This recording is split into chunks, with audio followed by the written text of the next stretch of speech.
Hello, everybody.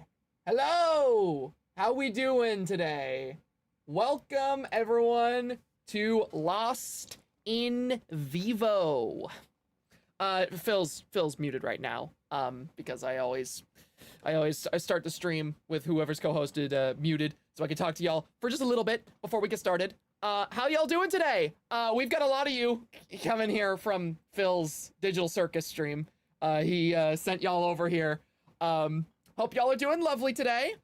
Phil has been wanting me to play Lost in Vivo for a little bit now, and I am really, really excited about this because this is a horror game I've wanted to play for a while, and me being me, I never get around to it. I've got a lot of games like that where like I want to play them for like months or years at a time, and I'm like, man, when I play this game, it's gonna be absolutely amazing. I'm gonna love every minute of it, and then I never play it. I'm just weird like that, so I'm very happy that this is finally happening. 23 months, woohoo! How are you, Pastor? I'm doing really good, actually. I'm doing absolutely lovely. We had a new video go up yesterday, which I was super happy about because that new Bendy video. Oh my god, I loved that new Bendy video. Genuinely, if you're here, I'm assuming you've already seen it because, you know, this is my channel. But y'all, if y'all have not seen that Bendy video yet, it's one of my favorites that I've made in recent memories. Insert 6 months meme here. Hope you're all doing great. Absolutely. Hope you're doing well as well. Hi, Pastor. Hope you're doing well. Also can't wait for you to play this. I'm excited too. For those of you who don't know what Lost in Vivo is, you're in for a treat. This game is really, really good. I've only gotten to play, like, the start of it, but I haven't gotten very far. So a lot of this is going to be new to me after, like, the very beginning. You should check out Outcome Memories. It's amazing. I already play a lot of Outcome Memories. I have a friend who is very, very into that game. I play it all the time. My favorite character to play in that game is Eggman. He's super fun.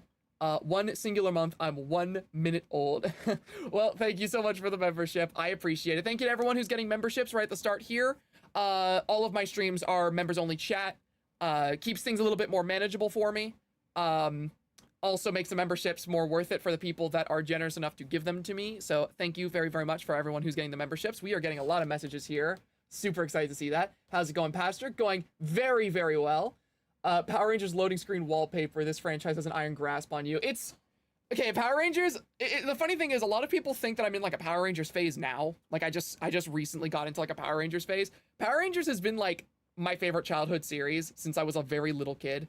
And recently, with a lot of stuff going on, I feel like people have actually kind of been enabling me wanting to talk more about Power Rangers. And with the recent videos I've been doing like really, really well when I talk about non-horror, it's like, okay, I can just talk about all my interests on here now. I can talk about Power Rangers all I want now. Let's go. So I've kind of been taking advantage of that. If you've been on my Twitter recently, I am probably not a horror channel to you if your first exposure to me was Twitter, because I have only been talking about Power Rangers for the last like 2 weeks. Hope you're doing well. So peak wallpaper, thank you. 3 months already. Wow. Also, have you seen it? What's your opinion on the new Digital Circus episode? That shit ruined me. I'm not gonna spoil it, although I feel like most of you already saw this. I feel like most of you already saw the new episode from Phil's stream, because a lot of you are here from that, but like, dude, that episode, it ruined me. 10 months, let's go. Love the Bendy Plus video. Thank you so much. My buddy Average, he did a fantastic job editing that video. Average has been editing quite a few of my videos recently. Average also did the Jackenstein video. And I feel the need to say that right now because a lot of people comment on the new Bendy video I posted, being like, "Wow, Pastor, your editing got so much better." Yeah, it did, because I'm not the one editing. If you ever see a video of mine that is like really high effort editing, it's probably not my editing. I'm not gonna toot my own horn here. I'm really not that great at editing compared to Average's stuff, or compared to like Fact or some of the other editors I work with. Hope you're ready to listen to Phil ramble about Amazing Digital Circus for an hour. The definition of every single stream Phil and I do is rambling. It's just rambling. Power Rangers video, please. Hi, Pastor. Hope you're. Oh, don't worry. I'm planning on working on that video on Friend that I promised back when I did the Shadow Mantle video. I'm going to work on that, and don't worry, you guys are going to be seeing Power Ranger stuff from me. Ever since the Deltarune videos actually managed to hit 1 of 10, which those were my first videos that were non-horror that actually managed to reach like the 1 of 10 thing on my YouTube, I have been wanting to talk about like some of my non-horror interests even more, because now I know that people are willing to watch that stuff. Y'all better not enable me when it comes to Power Rangers. That'll become the whole channel for a bit, I swear. Cheese Gromit, yeah. Thank you for the 2 months. That wallpaper goes so hard. Thank you so much. It's the Fortnite loading screen for the White Ranger. Average's mix of art and editing works so well. I know, Average is crazy talented. Those little title cards, Average just added those in themselves. I didn't even ask them to do that. Average just puts their all into all the videos they edit for me, and I love working with them for it. Can't wait for Lost in Vivo. Plus, could Ultron beat the Mimic from FNAF? Oh, easily. The Mimic doesn't stand a chance. Can we play Bluster the Benevolent as background music? I don't know what that is, but we're not really playing background music. Make the channel all Power Rangers now? Oh, I absolutely will. Yeah, I think we got introductions right out of the way. Let me undeafen so I can talk to Phil. Hello! Hello! You're audible now. Hello, hello! Hello! I'm not gonna be talking about the funny circus show here because I'm also mentally ill about Lost in Vivo. Fuck you, chat. Let's go. Yeah, no, this stream and this game, I think Phil and I have a couple of games like this where it's like literally in each other's DMs like, you need to play this with me on stream, please, you need to do this. And this is definitely one of those games alongside Signalis, which I'll play eventually. And Yume Nikki on your end. Yeah, Yume Nikki is the big one for me on your channel. I want to see you play that so badly. Thankfully, this game is a single streamer, so it's like way less commitment, you know? Single stream game is pretty like digestible, you know? Yeah, you told me that this is like 4 to 5 hours? It took me 4 to 5 hours to complete, but that's me time, and I'm slower than fucking anyone, you know? Okay, that's fair, but you'd need to take into account me time, which is me getting lost every single time I play a video game. I would say 6 hours. Like you're not gonna need a second part for this, guaranteed. Oh, Besides, yeah, I think you'll enjoy it regardless. Like, yeah, you're gonna want to get to the end of this. So I did play this a little bit. Whenever my girlfriend last came to visit me in person, this is one of her favorite games, and she had me start the game. And obviously not to spoil it for people in chat who are experiencing this the first time, but does it ring a bell whenever I say subway station? That's where I got. Do you get to the end of the subway station? Just, I think it was like around like, it was very early into the subway station. Oh, okay, Very, good. That's where I was. You didn't get to the part where this game started to fuck with me personally. Good. Yeah, All right, so good. most of this is gonna be new to me. We got a couple super chats here. Very good. Hi, big fan. Excited for you to play one of my favorite games. Hell yeah, I'm excited to get into it. We got another super chat from Boo that says Alice, Angel, or Ultron. If you're asking which character I like more, sorry to the Bendy fans in chat, but Ultron clears. It's not even close. Like, hell yeah. I'm not gonna make a 2-hour video on Alice Angel. I'm sorry, guys. Like, I love the subliminal messaging of the Power Rangers in like your desktop, like subtly putting the Power Rangers obsession into your audience's brain, just like subliminally messaging them. I love that approach, by the way. I like that. I'm glad you picked up on it because you're the first person to actually mention that that's what I'm doing. Your approach is a lot more subtle than mine, because like mine is like a sledgehammer to the brain with like the Resident Evil shit. But I like that we both are free enough to do this approach of like, yeah, I'm just gonna start harassing my audience into liking the stuff that I like. See, that's so much better. See, the thing was, the right? opposite. The thing was, I have been waiting for this opportunity because every single time I have made a non-horror video on the channel, I have been scheming and planning where I'm like, the moment one of these non-horror videos like pops off, that's gonna be doomsday for this channel, because that's my go-ahead to start like really talking about my biggest autistic like obsessions. And the Deltarune videos were the first non-horror videos to hit 1 of 10 on here. So very good. Happened, the 1 of 10 is so satisfying. I know. So, but like once that happened, I was like, oh, it's done. I don't need to just cover horror stuff anymore. I've been given the go-ahead. It is doomsday. We are in Pasture Channel Armageddon now. the silhouette of the man breaking his chains against like the rising sun. I'm free. Fuck yeah. Literally, that's what it was. Because like the Ultron video, that did well too, but like that did like average by comparison. The Deltarune stuff though, people ate that shit up, which I'm like, oh my god, finally. Maybe if I make enough Deltarune videos, people will stop calling me a FNAF tuber. Oh, this is a good day. I love it. I love that you found the thing that I found early on of like escape, do whatever the fuck I want. They will bend to my autism. I love it. I fully believe if you're autistic enough about it, people will watch it because like you need to want it enough. You need to want it enough. Psychologically harassing my audience into bending to my whims because I want freedom. I don't want to cover fucking Dandy's World, FNAF 36, whatever the fuck. I don't give a shit. This is my thing. You're gonna like my thing. I almost just called you guys pastor. Chat. By the end of this time here, listen. You may not think it, but I will turn each and every one of you into a Power Rangers fan, whether you like it or not. This is going to happen to you guys. Okay, you listen to me. It's gonna happen to you. You guys are gonna get into it, and then you're gonna get depressed because of the current state of it, and then you're gonna hate me for getting you into it, but it's gonna happen anyway. I got super chats. I'm really hyper this stream. I'm very excited. The dog-loving gamer super chats $5 and says, Phil, we will make you play Outcome Memories. The funny hedgehog will haunt your every thought.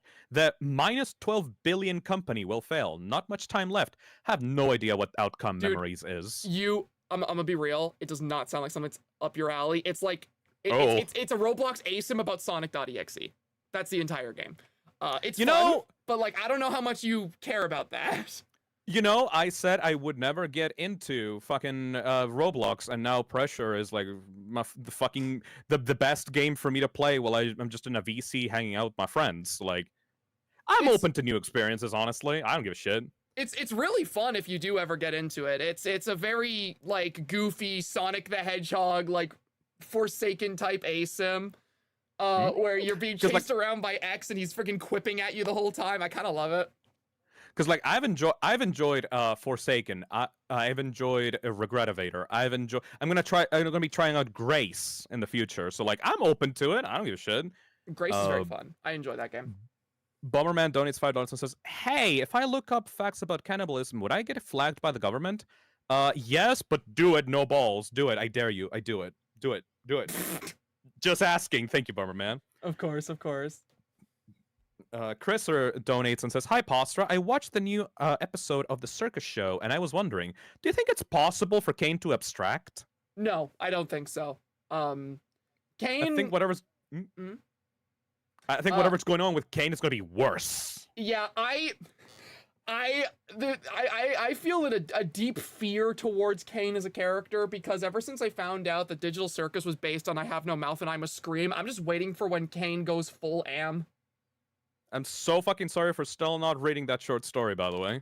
It's okay. I still haven't played Signalis. You and I are both the same when it comes to not looking at the shit our friends really want us to get into. Because we know that we will really like it, but the fact that we know we will really like it means that our mind will be like full of that thing after we experience it. But we're currently like too busy with something else, so we want to like find a perfect time to enjoy the thing, but that time never comes because we're constantly fucking bombarded with stimulation about literally everything else in our lives. It sucks. Literally all the time. But like, dude, when you eventually it never stops. When you eventually do get around to I Have No Mouth and I Must Scream, it's like literally my favorite like work of horror ever made. I love that story so much. I just need to take a couple of like ADHD pills and like just fucking do it. You know, I just need to commit. Oh yeah. Hey Postra, there's a new Server Blight video out, and it deepens the arc rivalry between Aaron and the Server Blight. Also, what's a Vivo? You're gonna find out what a Vivo is, and I do know about the new Server Blight episodes. I haven't watched them yet because Server Blight has such a chokehold on me that there's a part of me that kind of wants to wait to watch the new episodes because I kind of want to make another video about Server Blight. I want to keep up with it, like, content-wise. I really like Server Blight.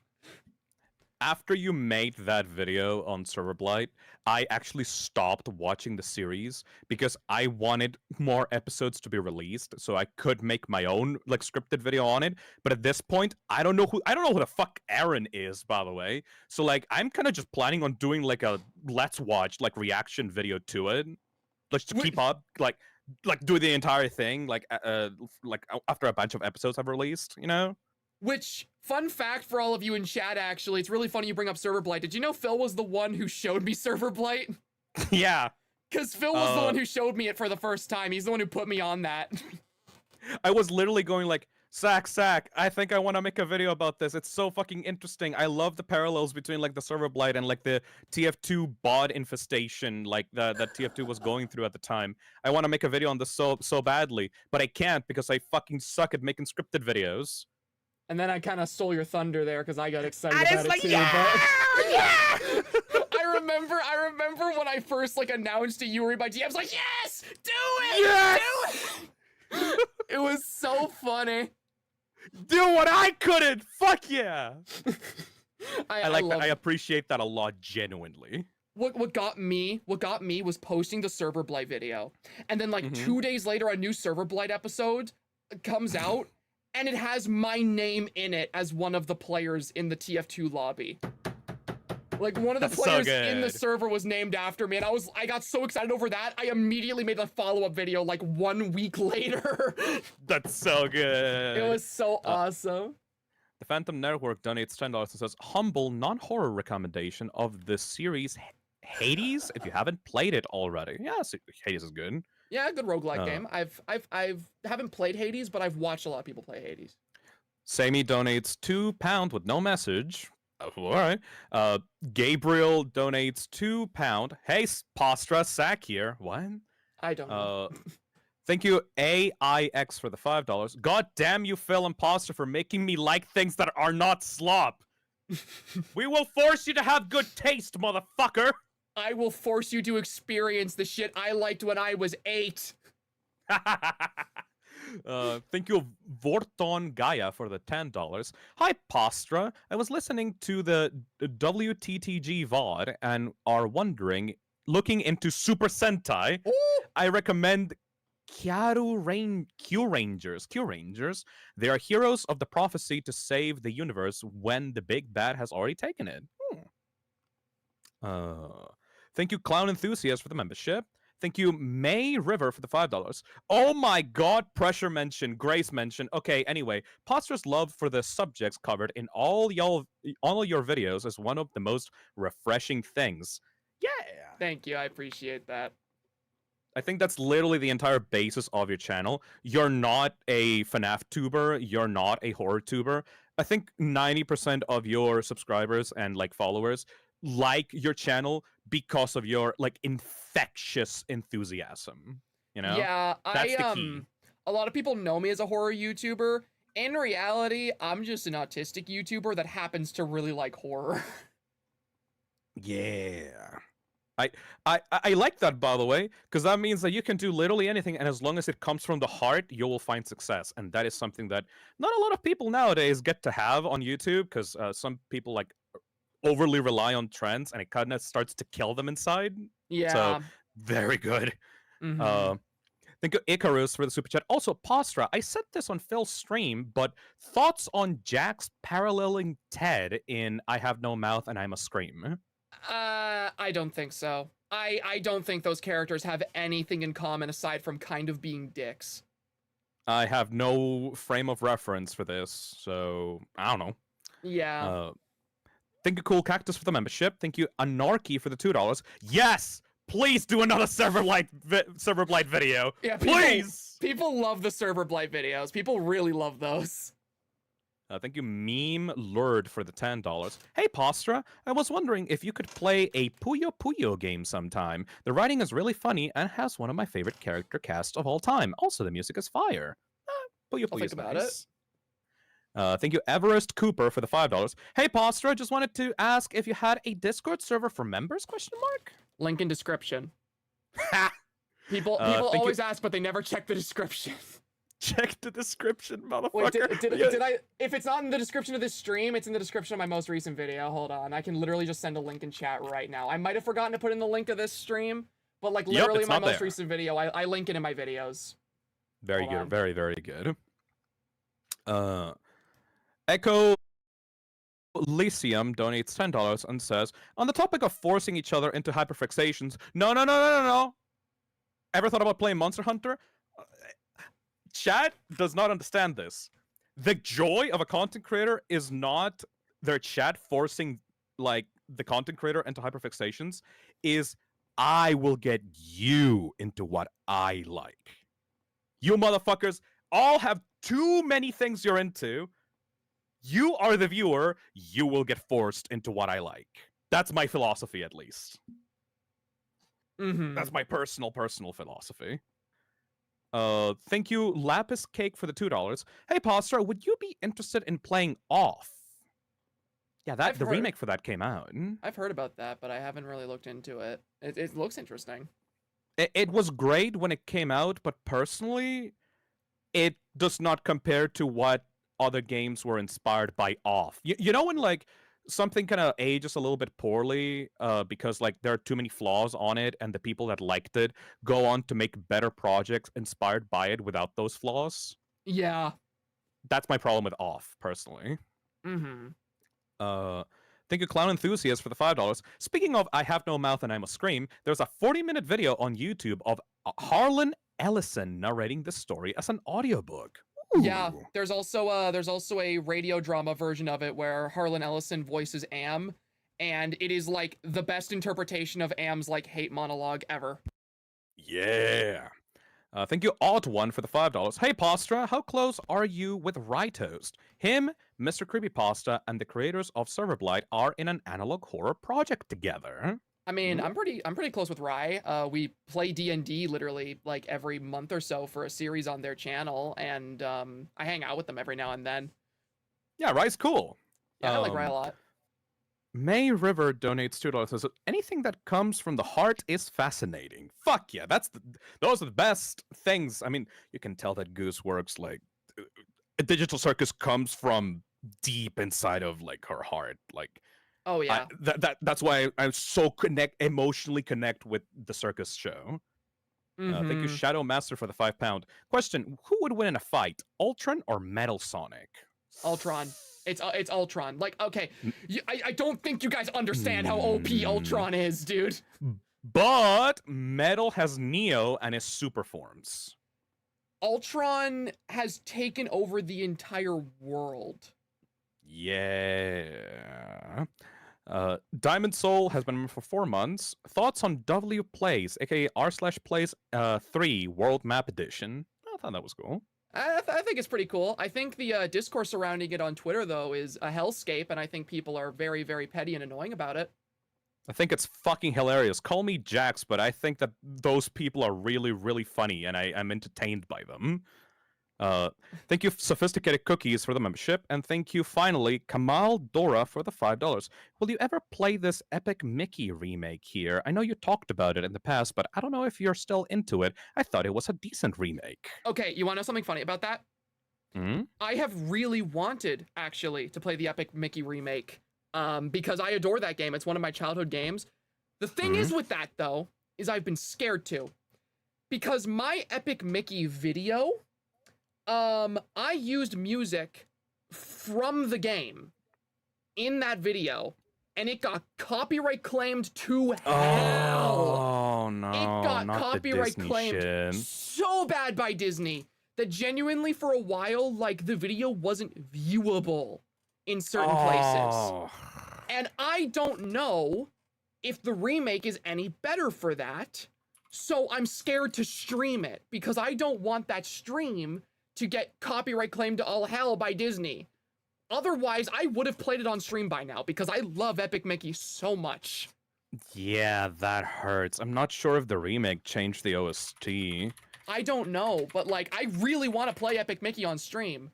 But I don't. let's see. For those who stream/record on YouTube and possibly others, make sure to disable the music if you're going to stream/record. No, people just have to disable the music. That sucks. Yeah, like I didn't know about this. That's the problem with Epic Mickey. Like I loved making that Epic Mickey video, but like it was genuinely so difficult for me to.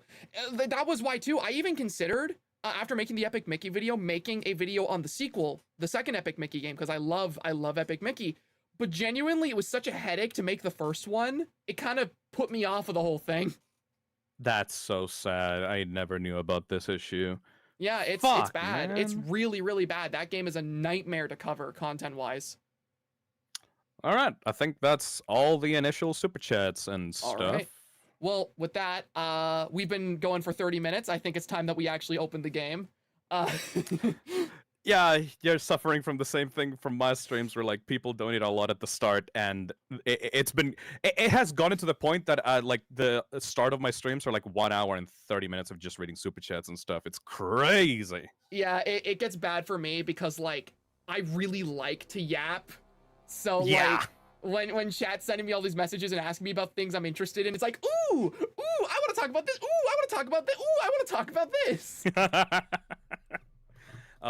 Also, you want to introduce your thoughts on Lost in Vivo first before we start, or? Okay, so yeah, I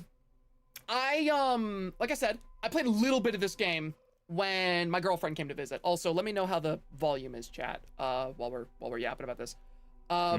So correct me if I'm wrong. This was made by the same developer as Spookies, right? Spooky's House of Jump Scares, yes. I love that game. Spooky's Jump Scare Mansion. That was the second game I ever streamed on the channel.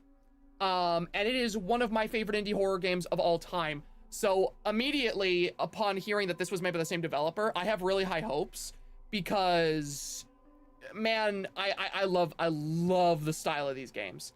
And like I said, I played a little bit of Lost in Vivo, and from the little bit I played, this game has really good atmosphere, and I really like the art style. I said it before to you, and I'll say it again just so that people have the correct expectations for this.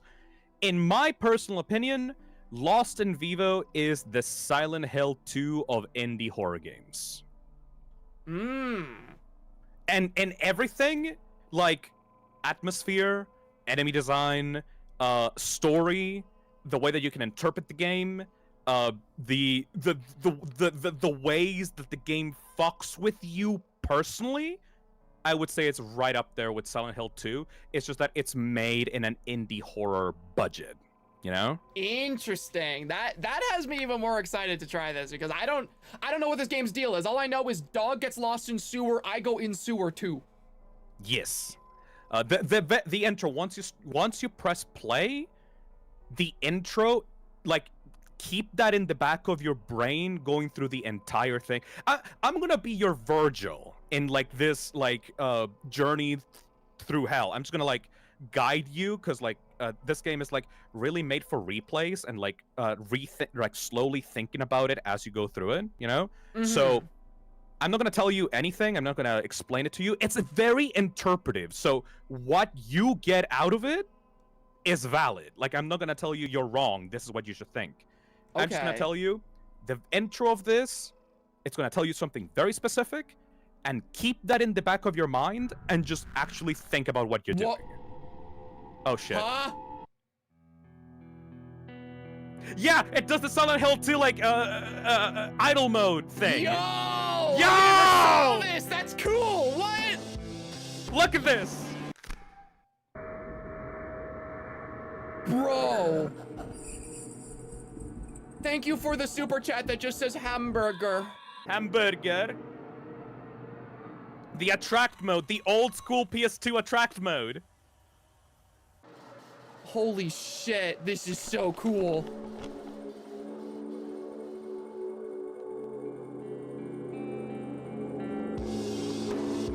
Oh, even the music feels Silent Hill. See what I mean? Holy shit.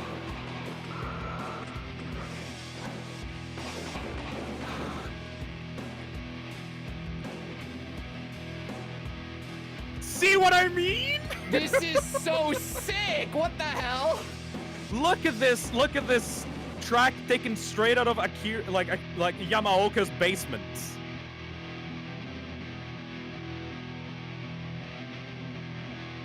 Bro, I'm not even playing the game yet, and I've got chills. Dog. Thank you, game, for backing me up on setting the expectations correctly. Yeah, no, it's literally like you were saying that shit, and the game's like, hold on, let me show him. Let me give you a preview, boy. Oh, let me show him. Okay. What? Huh? This game is okay. All right. Okay, let's actually start. Enough stall. Let's actually start this. New game. New game. Are you sure? Yes. And keep the start in the back of your mind throughout all of it. Okay. So how are you feeling? Do you feel these sessions are still helping? You could try something a little more direct. We could start in vivo exposure therapy. It's the name! It's the name of the game! You said it!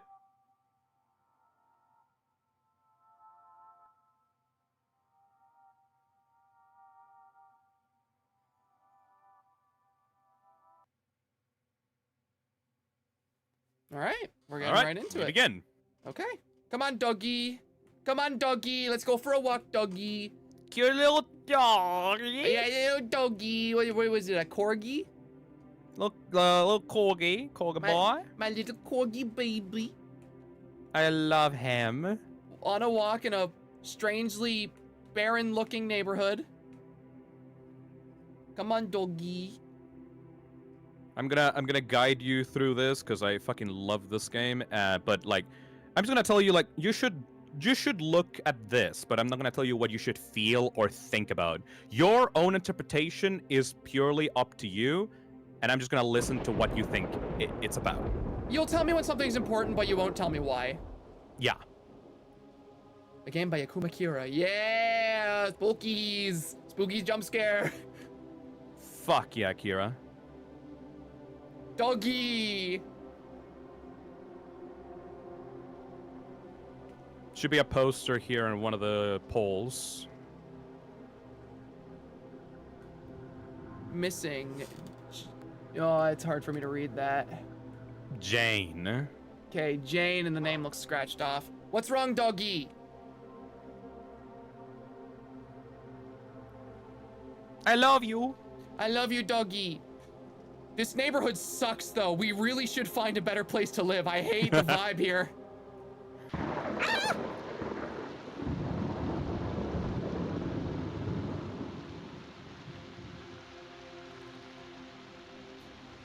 So, we didn't tell you this, chat, but this game is a dog walking simulator. Oh yeah, this is the game. This is the entire game. It's like Desert Bus. Yeah, dude. There's some stuff on the ground there. Ooh. Secret government tests. Dr. B leaks the info. Shocking illegal experiments or a man gone insane. Ooh, interesting. Halloween special ass neighborhood. This is the type of place that the kids are walking around in a friggin' like Walton Files Halloween special. How's anyone supposed to get out of their houses with those brick walls? I know, literally the definition of a walled off community.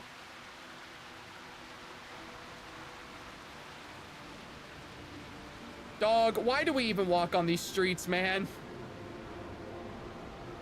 He seems like he's used to this.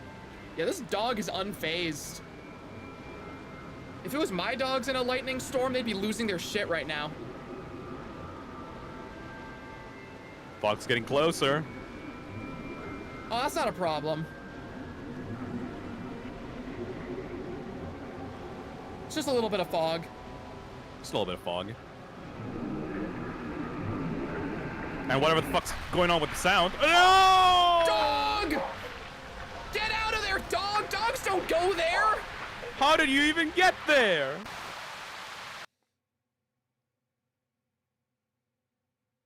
Damn it, dog. You made me look bad. And that's the setup for the game. Just go look for your fucking dog. All right, dog. Thanks to you, I'm gonna be lost in vivo. Whatever the fuck that means. I don't understand that. Something to do with therapy. Press F to toggle flashlight. Thank you. Video game immediately psychologically assaulted me with this, like, dark hallway, by the way, the fucking tunnel shit. I'm so glad that I'm yeah. not playing this. Because you don't like the dark tunnels, yeah. I remember that. My madness worked. It's the face from... Isn't this character literally called Whiteface? I'm scared. Whiteface from I'm Scared. Yeah. I love how much Whiteface appears in Akuma Kira's work, because in Spooky's Jump Scare Mansion's Endless Mode, Whiteface is also an enemy that chases you there. I think that a bunch of these graffitis are just references as well. That's really cool. It's like, it's fun too, because like, oh, that's Night Blights. Yeah. Yeah, because like, one thing I really like about Akuma Kira's games is like, they reference an era of like indie horror games that I grew up with whenever I was younger on like Let's Play YouTube. Kira, like, wears, like, their inspirations on their sleeve, but it doesn't stop them from, like, actually making a work that will, like, actually resonate with you. Like, they're not irony poisoned, you know? Yeah, exactly. I think it's really cool. I still need to play Night Blights. A lot of people recommended it to me. I've never played it myself, but I used to watch a lot of YouTubers play it. Dog! Doggy! I hear you barking, doggy. So we got a super chat that says, this is reminding me of the Scarecrow hallway from Arkham Asylum. Those sequences are so good. Wait. Okay, I'm able to run now. Doggy! Dog! I hear you. What you doing running around in the sewer, dog? This is not where a dog's supposed to be, boy. Also, does this game have like a unseeable stamina meter, or am I able to just run how much I want? I don't actually remember. But I don't remember the stamina ever being a problem, personally. Okay, so I'm just gonna keep running, and if I run out of stamina, we'll find out together. Yep. I like looking at these little messages on the wall. All the people doing these graffitis on this city are massive fucking nerds. Oh, 100%. And they're all hanging out in the sewers for some reason. Stop that. Stop it. Stop making scary sounds. Oh, okay, I had to check inventory. Oh. Most Silent Hill ass inventory. Dude. There's a game manual. Dude, this is awesome. Cause okay, like I know it's kind of just become like a fad in a lot of indie horror stuff to be like, oh look, it's like PS2, look, it's PS1, but like when a game does it super authentically, it still makes me excited. You can tell when a developer has actually played these games in their childhood. Yeah, absolutely. Like this has the Silent Hill vibe nailed. All right, am I able to equip this? Believe so. You can check the manual for the controls, actually. Let's see here. Sprint to use, E, enter whistle, flashlight, reload, check map, change weapon. Oh, hold on. There we go. There you go. Come here. Oh, that feels very clumsy. Clunky ass melee weapons. You know, the funny thing is, I literally, in my Bendy video I posted yesterday, was talking about, like, when it's okay to have clunky weapons in horror games. Only when there's other options. Yeah, because, like, I know this game gives you guns, and, like, the melee in this feels, like, really clunky already. But, like, I was saying in, like, the Bendy video, I'm like, yeah, the clunky combat in Bendy would be fine if we got anything else. But past Tommy Gun in episode 3, it doesn't count. The funny thing is, my buddy Average, who edited the video, put a little message that you could, like, barely read in the video that was like, technically the Tommy gun does count, but that's a secret that you only get for a temporary time in Chapter 3, so we're not counting that at all because it's not a mandatory thing. Good job, Average. Average saved me from getting so many comments on that. I love that video. I watched it while I was, like, making myself dinner, and, like, am I a basic bitch by just, like, you mentioning, oh yeah, like it would be better if the game was more like Resident Evil, and I just immediately start pogging like at my phone. It's like, oh, they said it, they said it. It was so funny too, because like in the footage where I'm getting my ass whooped by like the molded in RE7, I literally filmed it like that because Average, who was editing the video, was like, I need you to get footage of you just being pathetic with the knife. I'm like, I got you. Resident Evil 7 has the saddest looking knife animations in the whole series. I'm such a basic bitch because like, Pastor mentioned the thing that I like. I think that's so funny too, because like we have the same Resident Evil autism, so of course I'm gonna bring it up whenever I'm citing like good horror games. Ooh, hello. There's not much on the TV nowadays, so I thought I'd take I'd make my own show. Sorry, people who are here for Deltarune know that I struggle so bad with reading. It's all right. I started putting. I can read sometimes if you want me to, but up to you. Sure. I'll read these for now. But if it ends up being a hassle later. All up to you. I started putting food and rancid meat in the useless box, and all sorts of little critters would come and play. It was really relaxing to just sit on the sofa and watch them eat, but the small critters started attracting larger ones to the show. Some horrid putrid thing kept coming by to watch, so I would just pretend to be asleep till it passed, but I think it knows I'm awake. I think it's watching me, not the show on the TV. That's some shit that like little me thought was going on when I'd go to sleep at night. I'd be like, oh, I'm gonna pretend I'm sleeping, but have my eye open a crack in case the monster in my closet's watching me. Oh, I'm gonna cover myself with my sheets as if that's gonna protect me at all against like a killer, like bloodthirsty monster. Yeah, right? Like, kids are weird, man.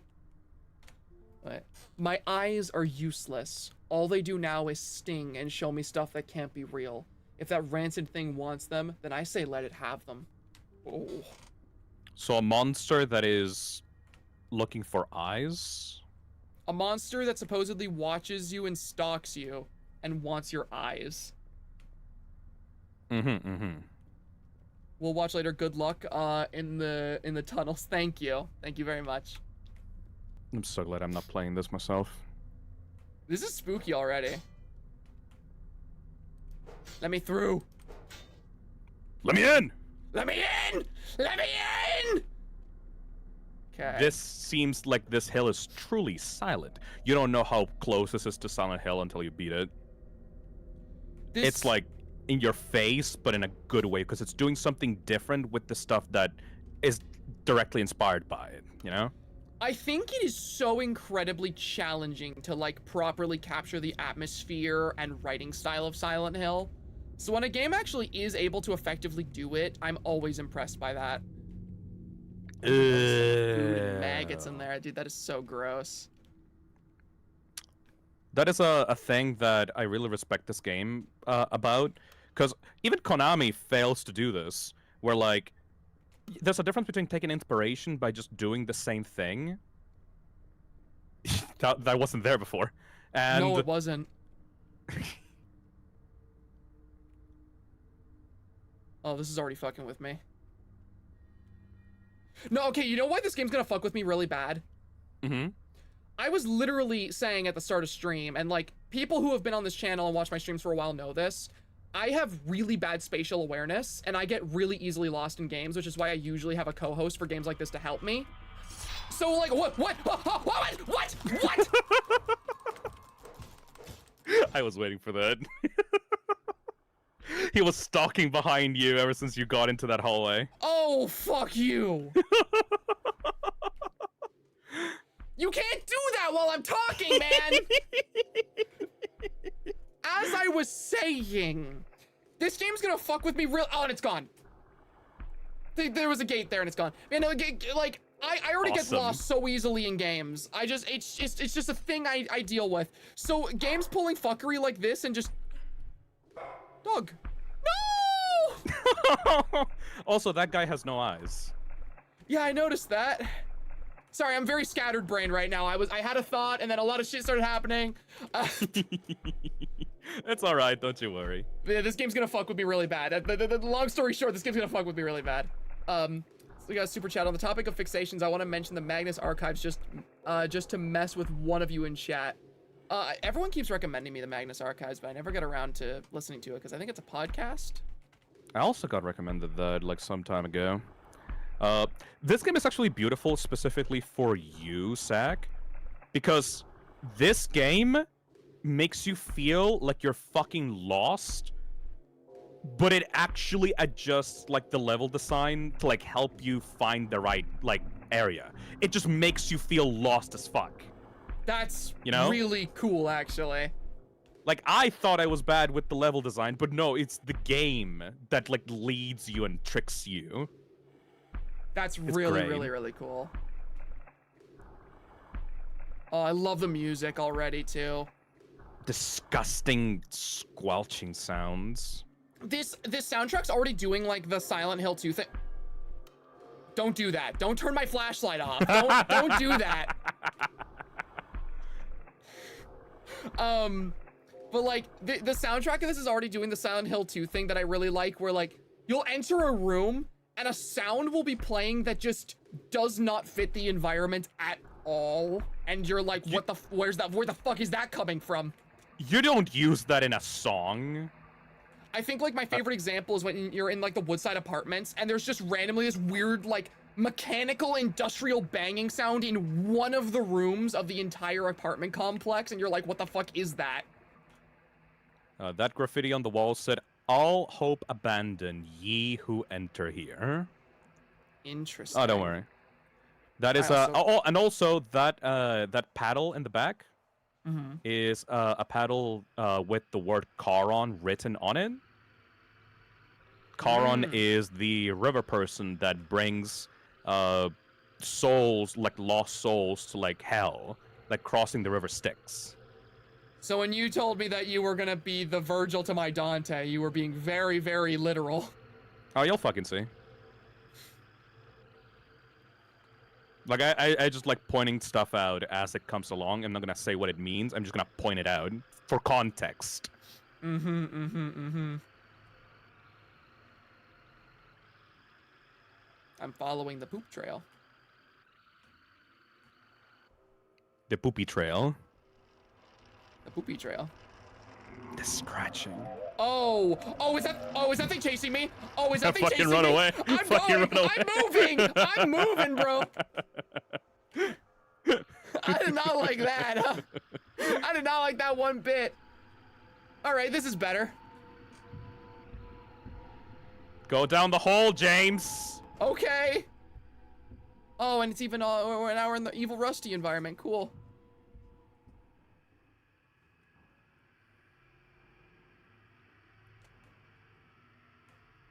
Let's see here.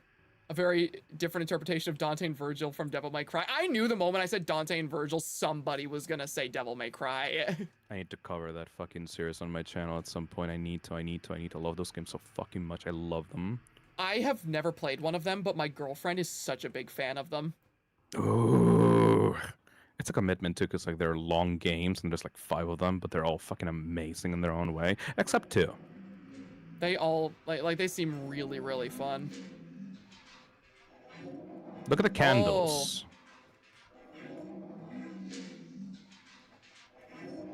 Oh, these guys are so weird. You get. Why are there candles here? I'm assuming this is something cultic. Cultic? Is that even a word? Ew. A cult? A cult. That's what I was looking Cultish. for. Cultish. Yeah. Oh, they're so weird looking. I love that what this whenever, game does. The poly warping on the models to I like was- make. I was literally about to say that word for word. Yeah, the way that the enemies just get warped weirdly by like a filter on the models. It's so it makes them look unreal. Something that I love about like low poly older horror games, and this more so applies to less the art style and more so games that were actually made in this time era. I love whenever you see how the developers of those games worked within the limitations of what the hardware was capable of. And I think that's something that like a lot of these like indie games can do more of, is like actually work within the limits of the art style to really capture the vibe. Because like this This looks so Yeah. creepy, and it's only a visual effect that's possible with these weird low poly models. This would be worse off if the model was more detailed. Yeah, exactly. Because if this was a more detailed high poly model, it would just look stupid. It would just look like you're stretching and warping a model. But because it's like this weird low poly thing, it actually looks creepy.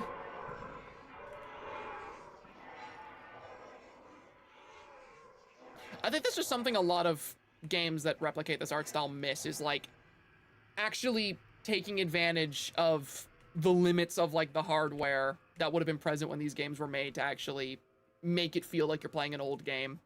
Exactly. What the fuck's going on with this vent? Yeah, like what the hell's up with this? This is another example of that. Like these are friggin' like these look like models that have just been warped to look almost like cave stalactites. Yeah, you're getting it. You're getting it. You're getting it. It's so weird. This entire like game is like a haunted house of horrors of like you start looking at stuff and you go like, I don't know what this is. Like, what am I looking at? Ugh. Also, wow, it's going way faster than I remember. Oh, what's down here? This is unique. Oh. Yeah! Yeah, the Oh. lighting passing by! Oh, that's cool. It takes advantage of the old style of games, but it still takes advantage of some modern sensibilities. That's neat. Because I think creating like PS1, PS2, this is definitely more PS1 than PS2. But It's like like in between, in my opinion. yeah, the game feels like a weird, oh, everything froze. Oh. Oh. Or did it? Oh. Hello? Oh, these are save points. And it goes to red like it's, oh. Yeah! Oh, that's awesome. Oh, that's Also, awesome. The statue. Yeah. This is the statue of the angel Virgil. Oh my god, bro. You were being so literal.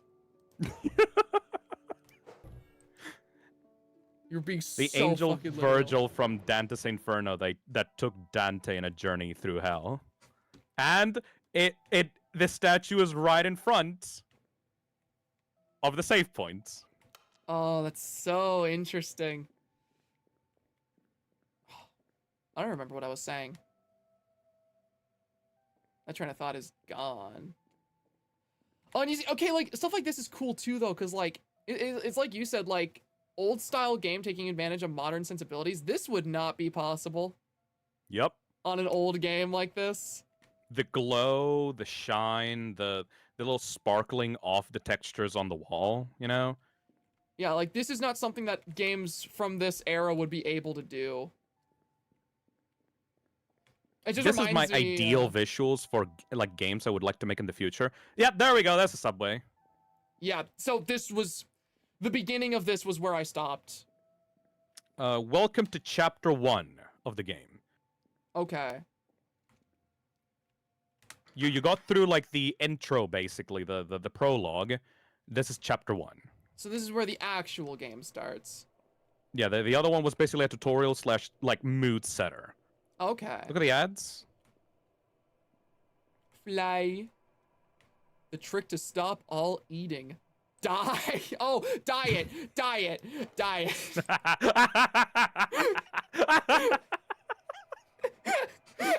Wow. Okay. Coming into conclusions like really fast here. All right. Ooh. I thought the game was telling me to kill myself. I'm not even gonna lie. Jumping the gun there a little bit. Look, man. Lose it. Lose pounds fast. Okay, I'm getting a lot of messages here that I'm not really fucking with. Coming October 2017. Oh wow. Spooky! Spooky. The rise of spooks! Yay! Akuma Kira does it again, baby. Good luck, Pastor. Thank you. Yeah, it's all like weird weight loss stuff. Boat! Thank you, foolish fiend. Bote. Joseph Stein. Oh my god, this is so liminal. I'm like on an escalator right now. My god, it's like, am I guys, am I in the back rooms? Dude, I I hate how much like liminal space horror became like a cliche thing, because liminal space shit does actually freak me out. But then they put the spooky bug monster in the hallway, and it's like fuck everything. It makes me so sad, because I feel like a lot of people just became desensitized to it now because of how like overdone it became. Because like the internet has this problem with a lot of like horror where like something really cool will get mentioned, and then 50 million horror games and horror things get made with it that just don't really do anything cool with it, and then everyone gets sick of it and acts like it was never cool to begin with. The main issue that I've like identified with the internet is that someone with like a real vision of like how horror works, like makes a cool concept, right? And everyone is fascinated with that concept because it's new and different and it's really creepy and subtle. And then everyone goes like, "Oh, that's so interesting. But what if you put a monster in there and it goes ooga booga at you?" It's like you ruined it. You ruined it.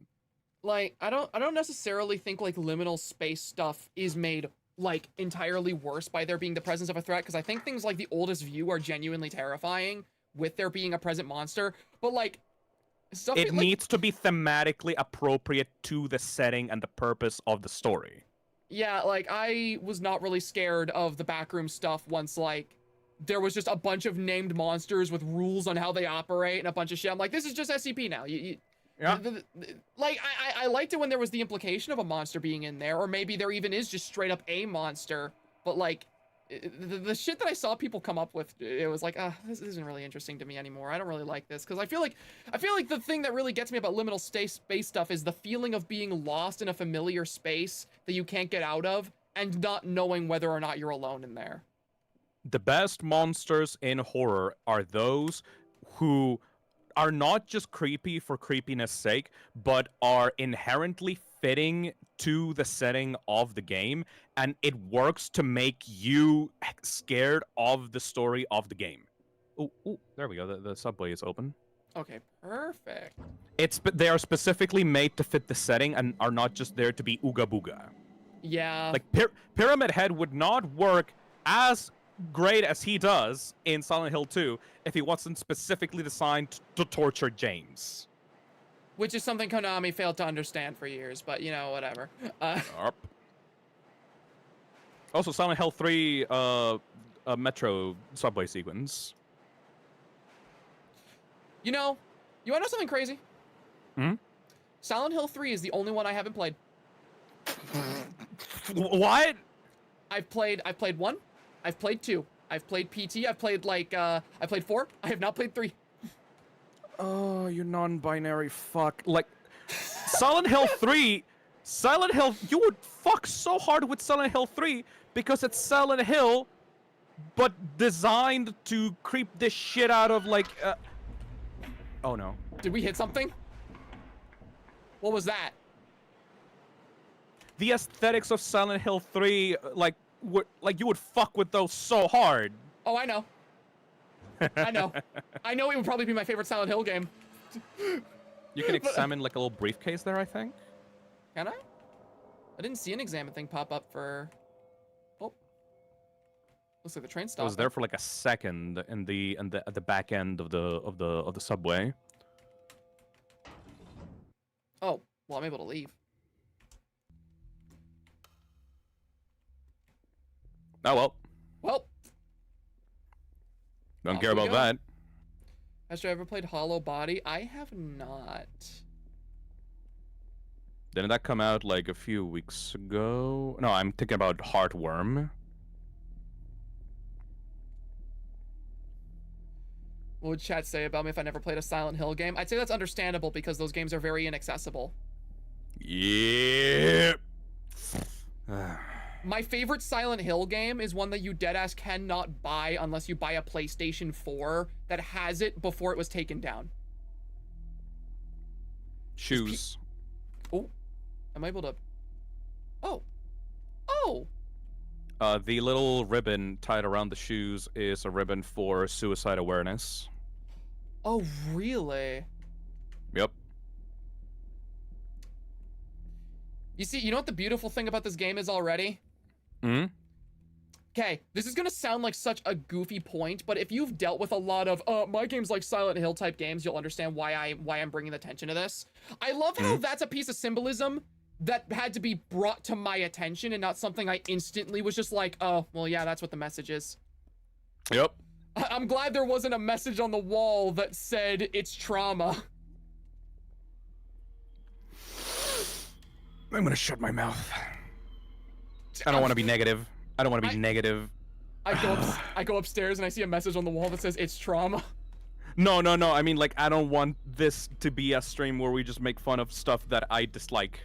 No, that's totally fair. I'm not bringing up like specific examples, but like I'm just saying like I think one of the pitfalls that a lot of psychological horror games experience whenever they try to take inspiration from Silent Hill is they try to have this really deep message, and sometimes the idea is great, but it's just so on the nose that it's kind of shoved down your throat and it doesn't subtle as a brick. Yeah, and when that happens, there isn't much room for save point, thank you. But there isn't much room for discussion or like deeper analysis. I don't even necessarily think that's like a thing that damns a project. I think when you're taking inspiration from Silent Hill, the big thing about Silent Hill is that everything is like very subtle. Ooh. There you go. There we go. Now you know that the enemies are actually gonna start being serious. Now, okay. Do I treat this like a typical survival horror? Like, do I need to reserve ammo and only fight enemies if it's necessary? It is absolutely the case. Yes, this does not fuck around with like ammo. Like you're not gonna be pistoling like all the monsters. You have to act seriously about your ammo conservation. Okay. Because I need to be in the survival horror mindset for me to not just go willy-nilly blasting everything I see. Yep. In fact, I would tell you, don't, unless absolutely necessary. Or you're gonna cry. Yeah, bring out that sledgehammer. Yeah, that's the mindset. Oh yeah. Okay. I love all the little artwork on the walls. Ooh, can I? Yeah, there we go. There you go. There you go. I have a map. Let's see. Am I visible in this map or? It's in the red square that's blinking. Oh, okay, perfect. That is very helpful.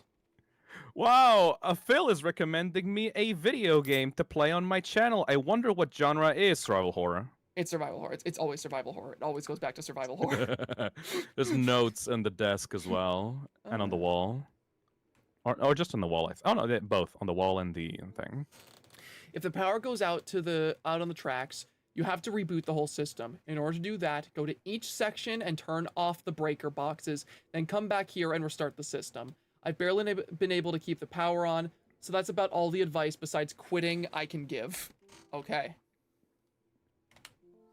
This whole station is just broken. Lines are run backwards, access panels are hard to get to, and sometimes the power just cuts. Since this is considered a bad part of town, the funding for this station was minimal and most of the construction was done by local residents. To top it off, the last maintenance guy messed up everything. He told me when he left to keep every light on and to either redirect or send off any trains that arrived. I've made several attempts to fix the electrical problems, but it's so bad I don't think I'm getting anywhere. So I'm leaving. This job isn't worth the hassle anymore. Oh. Can you reread the wall note and like keep it in mind as hard as possible? If the power goes out on the tracks, you have to reboot the whole system. In order to do that, go to each section and turn off the breaker boxes. Then come back here and restart the system. I've barely been able to keep the power on, so that's about all the advice besides quitting I can give. Thank you. Okay. The monsters! Spooky! Spooky! Spooky! Ooh, booga! Also, there's a note in the seat and like on the outside on the station, like on the where you wait for the train once you get out of here. Okay. Zooming over here. Yeah, okay. I want to make a decision. I want control back in my life. I want to matter. Everyone just makes choices for me. Maybe I'll find some place where I can be happy, someplace dark, without people to remind me how ugly I am. I'm sorry. Oh, that's a suicide note. That note has the same date as the date of that missing persons poster at the beginning. Okay, that's interesting. Oh, that's such cool like world building. Having Yep, having like the dates line up, but that's like something you can completely miss. Yeah, I'm here to provide context because like this game requires multiple playthroughs to like quite get all the details. So I'm just here to provide context, not to like interpret things for you. Mm-hmm. Okay. So, I'm assuming...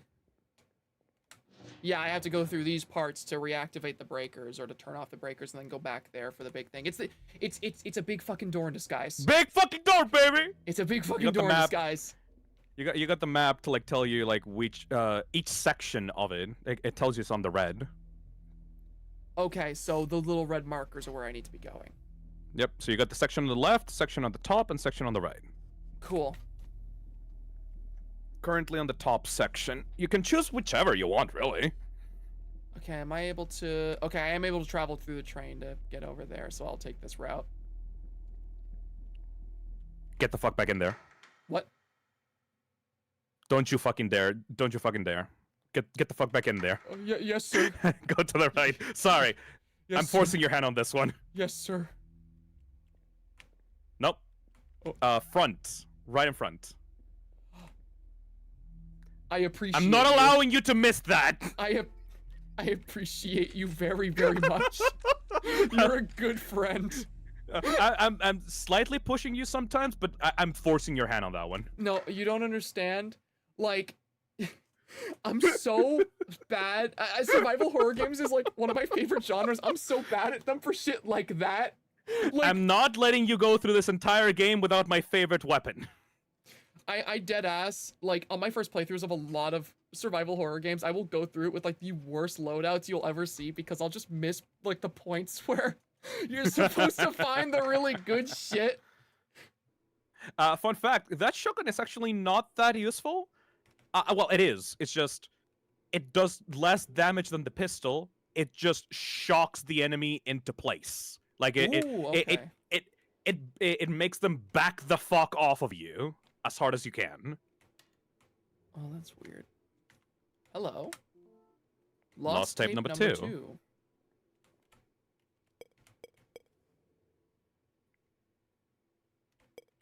You already got lost tape number 1. It was already in your inventory. It smells like chemicals. The clinic is written on it. Ooh. Okay. Let's see here. But yeah, the shotgun tactically is basically a way for like to stun enemies, but it won't actually kill them very well. Which is interesting. That is interesting. I've never seen a survival horror do a shotgun like that. In the description of the shotgun, it says that it has salt rounds. Like it breaks apart really easily, which is good for like close encounters. But not to actually damage anyone. Okay. And this should be the first room that we need. But it's locked. Okay. Shit's locked. Worth a try. Worth a try. I thought as well, honestly. I straight up almost missed the shotgun RE2 remake. No, you guys have no idea how bad I am for it. Like, I will play like a Resident Evil game, like an old Resident Evil game, if I like if it's my first time playthrough, and like my friggin' inventory management will be out of whack because I'll be so worried about missing shit. I'll pick up everything I see regardless of if I need it, and then whenever I do, when there is important shit, I miss it completely. It was so bad specifically when I played through RE0, because like that game's inventory management is already kind of hellish. Ooh. Because yeah, for those of you in chat who haven't played Resident Evil 0, there are no chests in that game. Everything has to be dropped on the floor. And every single time, the development team was like, oh yeah, we want people to manage their inventory and like, fucking stop having the item boxes so that it's more like, it's more of an issue because like you have to recover your items in every single room, and like the main strategy in Resident Evil 0 is just to put every single fucking item on the floor in the same room in the center of the mansion. So it's like it's already an item box anyway. You just like remove the ability to like get them from multiple places. Fuck you. Yeah, it's functionally the same fucking game. It's just less convenient. Yep. Which it's just also funny annoying. because like the inventory management isn't even harder because you have 2 inventories to sort between. So it's not even that bad. Like it's genuinely just inconvenient. I hope that game gets a good remake. I really, really do though. I really like Resident Evil 0. I've you're all going backwards, by the way. Yeah, cause I didn't find a key, so I figured I'd go to one of the other areas unless there was a key in that zone. There's that a key in there, like they're standalone areas. Okay. Sorry, I was thinking Resident Evil brain. Maybe you could just fucking shoot the lock off. I mean, we have like what, 30 ammo? I think we're pretty fine trying to shoot it off. I could try. Fun little fact. Ever since I've started like blowing up on YouTube and I've started talking about Resident Evil, I've actually been approached by a couple of people from the Resident Evil side. And I'm not gonna say anything because I don't want to like you know, but I think that we'll be pretty happy. Fuck, you do need a key. I'm sorry. Nah, that's okay. Sorry for the ammo loss. Like Yeah, I don't want to say anything major, but I think that we'll be pretty happy. The Resident Evil fans will be pretty happy in the coming years. I'm so excited for Resident Evil stuff. Whenever I saw the RE9 announcement, I remember so vividly. I was playing Elden Ring, and I had the stream up on my other monitor, and I saw it was so funny. I saw the trailer, and at first I'm like, this looks like an interesting, unique game. Is that RE Engine? This definitely looks like an RE Engine game. And then I saw the RPD, and I was in a call with some of my like IRL friends, and they just heard me go, "What?" That was my exact fucking reaction. And then I got like 12 different friends in my DMs at the same time, all of them, RE9, RE9, RE9, RE9. I'm so excited. Oh my god, it was so awesome. I kind We of talked. want to do... We talked on Discord, like on DMs, like we talked about the reveal of RE9, and we talked about that monster. Might as well just go into other areas and see. Like maybe I'm wrong about the standalone area things. Yeah. Might as well just explore around. Because I'm thinking like Resident Evil map design dictates that there was a key I needed there, so I probably need to explore another part of like the bigger area and then come back later. Yeah, maybe I'm just misremembering. Like my memory is not perfect either. I'm not a perfect guide. Okay, wait, I'm going the wrong way. But yeah, like we were talking in DMs, me and Zach, about the Resident Evil 9 trailer and the Resident Evil 9 details, and I was like, dude, that monster is not new. That monster is not. Ooh, oh, Pecklock said. There we go. Okay, never mind. It was in this area. You were right. I just didn't find this room. Problem solved. That monster is someone very, very familiar. And I have a theory, but it's not confirmed. But the sound effect is like a dead giveaway for that character. And I'm so fucking excited to see her again. I'm just so excited to see like the new setting. I loved Resident Evil being experimental. Village is my favorite Resident Evil game of all time, and it is my favorite horror game. I love the experimentation, but I'm not gonna lie, I really like seeing it almost seem like a back to basics. It's really nice seeing us go back to like a Raccoon City setting with some proper zombies after Resident Evil 8 went fucking crazy with like the gothic horror and like the vampires and shit. I understand, Capcom. I understand that you're pandering to me. You're doing fan service. I get it. You're so cheap doing this fan service shit to me. But I love it though. Could you do it more? Could you do it more? I kind of love it though. I'm sorry. I'm so fucking basic. I'm sorry. Look, so hard. Look, I understand, you know, fan service and all that, but like, I'm a fan, and this is a good service, so like, I'm not complaining. Okay, that's the first breaker. So, do you remember the way back? Kind of. Look at your map. Okay. You should be intimately familiar with the way out. You have no. Oh! What? There was something hurting me and I could not see what it was.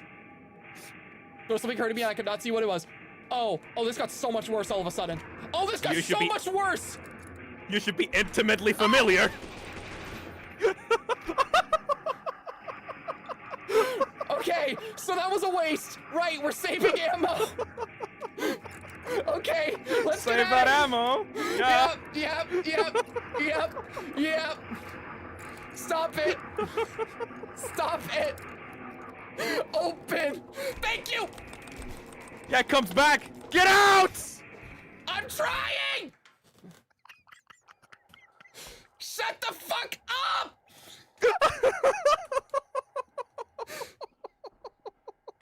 Okay, we're fine. We're leaving. That's why I said the shotgun was helpful, because it just makes them back the fuck off. Oh no, I've forgotten where I'm going. I don't know which way. Okay, hold on. Okay, which way am I looking? Next one to your left. This next one to my left? Yeah. This one? Okay. Okay, let's go. This is a good bit. I'm getting out of here.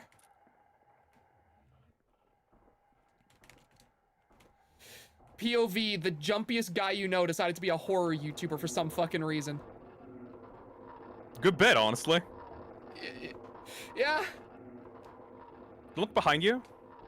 Oh, fuck that! They can't come through doors, right? They can't come through doors, right? I don't remember. Oh, that's okay. That bodes well. Sound design in this is very important, and the game will tell you when you need to clench up. Okay, so we're gonna go this way now. That's back to the main breaker. I thought, no, but oh, is that the main breaker there? At the bottom, yes. Okay. South is main breaker. You went to the north. Now you have east and west left to take care of. Okay.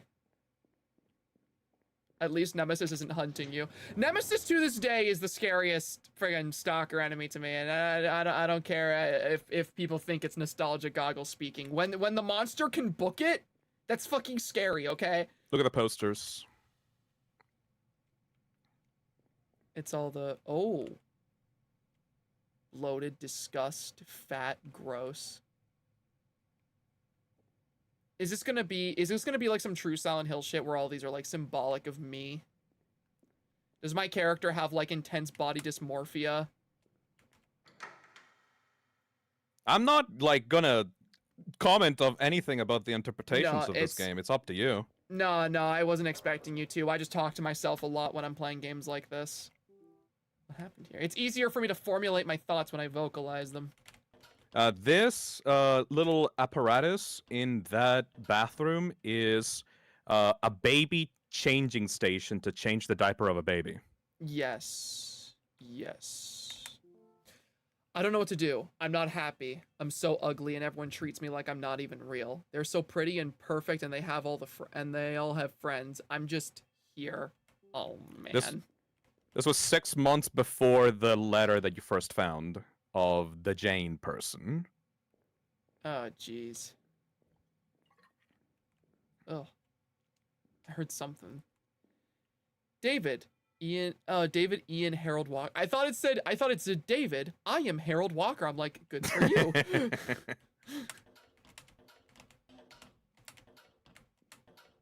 Nothing, okay. Hey, there's that ammo I wasted. Got it back, baby. I just need to like not have my pistol out by default. I think that really impedes me. If something is really close up to your face, the shotgun is your friend. Okay,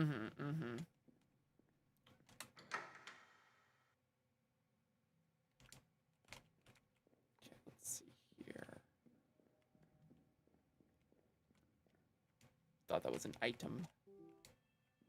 Broken. Not broken. Well, technically broken, but broken in a way that's The most convenient. broken. Broken in a way that's convenient to me personally. All right. Ooh, what's in here? I want to collect this before I turn the lights off, because now I know that scary shit happens. It was a slow day when it happened. Only 2 trains even stopped here, and I didn't see her until it was too late. I heard her sobbing as she walked down the tracks. I wanted to run and save her, but I could hear the train. I just waited and listened.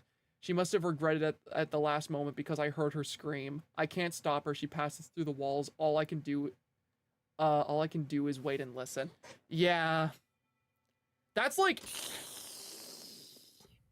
notes like that bring attention to such like a scary phenomena with a lot of like suicide victims, which is the fact that like they usually regret their decision the moment it's made. Yep. That shit View fucks from halfway me up down. so. Yeah, that shit fucks with me really, really bad. Also, I hope to God that's not alluding to some kind of mechanic. I feel like that note's not only telling me like really tragic lore of this poor girl, but there's something about the way that's worded where I'm like, that's gonna be a monster, isn't it? Mm-hmm. You think so? Don't be a monster, don't be a monster, don't be a monster, don't be a monster, don't be a monster, don't be a monster. There's the way out, okay. We're fine. We're fine. We're fine. You think so? We're fine. We're fine. We're fine. We're fine. We're fine. We're fine. We're fine. We're fine. We're fine. Sound design in this video game is really good. I like it a lot. I love when things are used as instruments when they really shouldn't be. Mm-hmm. All right, that's 2 out of 3. Okay. Okay. Only 1 left. Okay, so we'll just go straight forward.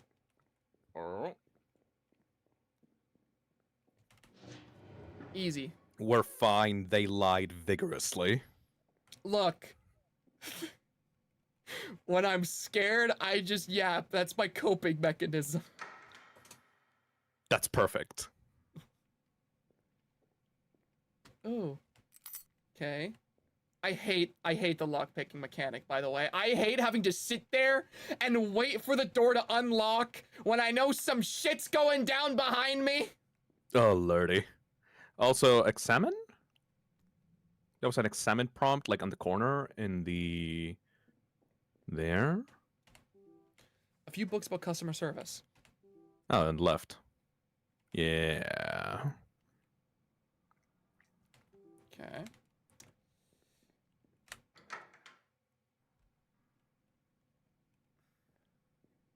Oh, that's my favorite section of the subway. No, I lied, but this is one of my favorites. Banging metal against metal is like music to my ears.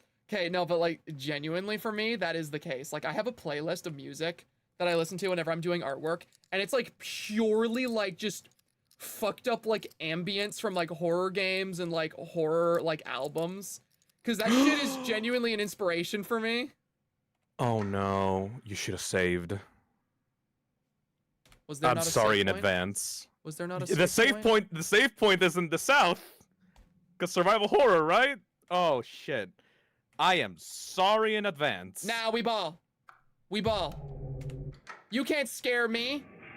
I fear nothing. I turned the power off. That won't open. It's blocked. All right, it's fine. I'm sorry in advance. There are other ways I can get out, like this door here. You know, the trick is to not be scared of shit. For example, this hallway makes me feel nothing.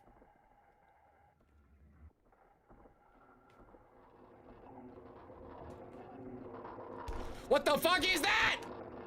No, I'm not scared of anything. I'm not scared of anything. I'm not scared of any. Where am I going?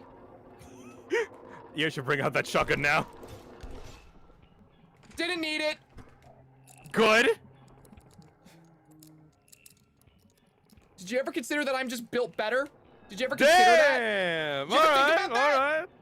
alright. Alright. You always underestimate me. You don't know what I'm capable of. Very good. Still saved though. Yeah, I'm gonna do that. One moment. Very good. One moment. Okay, hold on. Okay, we're going to the south. It's this way. Yes. There's another note there? Oh. Like on the ground? I didn't notice that before. Is that just a normal paper? He's so nice. I feel like I matter again. He makes me feel real. He tells me that I matter. He doesn't think I'm so ugly. So, okay. Here's what's interesting, right? Mm-hmm.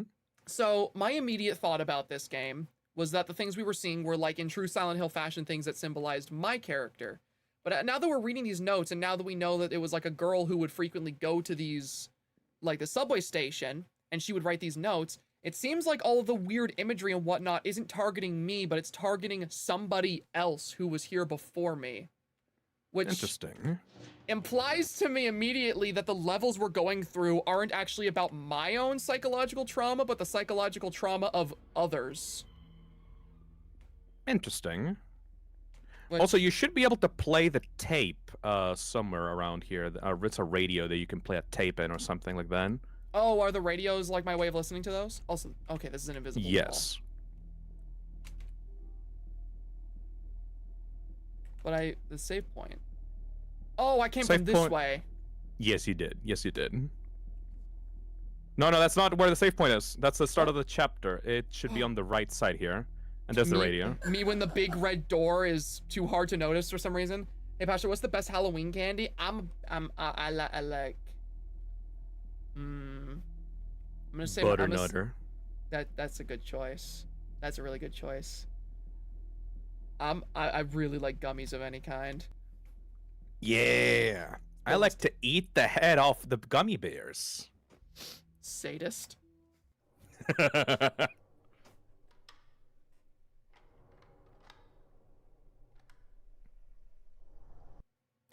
What? Huh? Oh. Oh. Yeah, this is the Spookies developer. Did you forget? Oh. Oh, this is infinitely cooler than I expected. Oh my god! Okay, yep. Lots of dogs behind bars. Indeed. They're not even dogs, they're like heads of dogs. They're like heads of dogs on some weird, like, spider bodies. Oh my god, bro. This is so that only fucked spawns up. once you get jump scared by one of the dogs. Dog kennels. A lot of shit with dogs. Dog, eh? Doggy. And this is the tape that you spawn with, by the way. Oh? Classic ass bolt cutters. Are those gonna allow me to cut through the friggin' walls? Have you seen the movie Nope? Okay, you know something funny? Nope is probably the single most scared I've ever been of a movie because yes, I have seen Nope, and there's one specific scene in that film that like triggered my fight or flight because like, if you know, you know, my worst fear on the planet. I hate seeing this depicted in any horror media. I hate the idea of being eaten alive, specifically being eaten whole. That shit horrifies me. I can't with it. There was a scene in Nope that like genuinely I needed to like stop watching the movie for a bit. Also, does that thing seem familiar, the thing that you're holding? It seems like it reminds me of like, well, first of all, these, but it reminds me of like the body bags. It's also orange. Like my dog. My doggy. And you use bolt cutters to get it. Ah! Okay. Play the second tape if you want to. Hold on. Okay, so the things I acquire in the tapes don't actually carry over. I didn't figure Nope. they would, but I don't know. This game does some weird fuckery. They don't, but they give you some stuff. They give you some details. Whoa. Okay, so this one was labeled clinic. Yes. The other one was named The Pound. Oh, this is so cool. The warping effect is so fucking cool. Do you know what walking around these tapes reminds me of? Hmm? Have you ever seen this, like, horror video? I forget the specific name, but it was called, like, My House Tour. And it's just this video of a guy walking around in, like, this old, like, house that's infinitely looping. Yes! Yeah. Yes! I think I remember that. It's like the house gets, like, really weirdly, like, decayed, and he's, like, reciting details about his house over and over again as the place gets, like, more fucked up. That's what this is making me think of. I remember watching that video. That video is so creepy to me. Oh, you can interact with the glowing red stuff in the beds. Oh? There's like a glowing light in one of them. This It's like is- very obvious. Oh, well, yeah, there you go. Why am I here? The effect is so cool. That's so neat.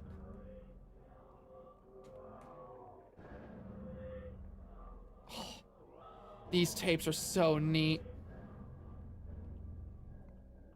Very short as well.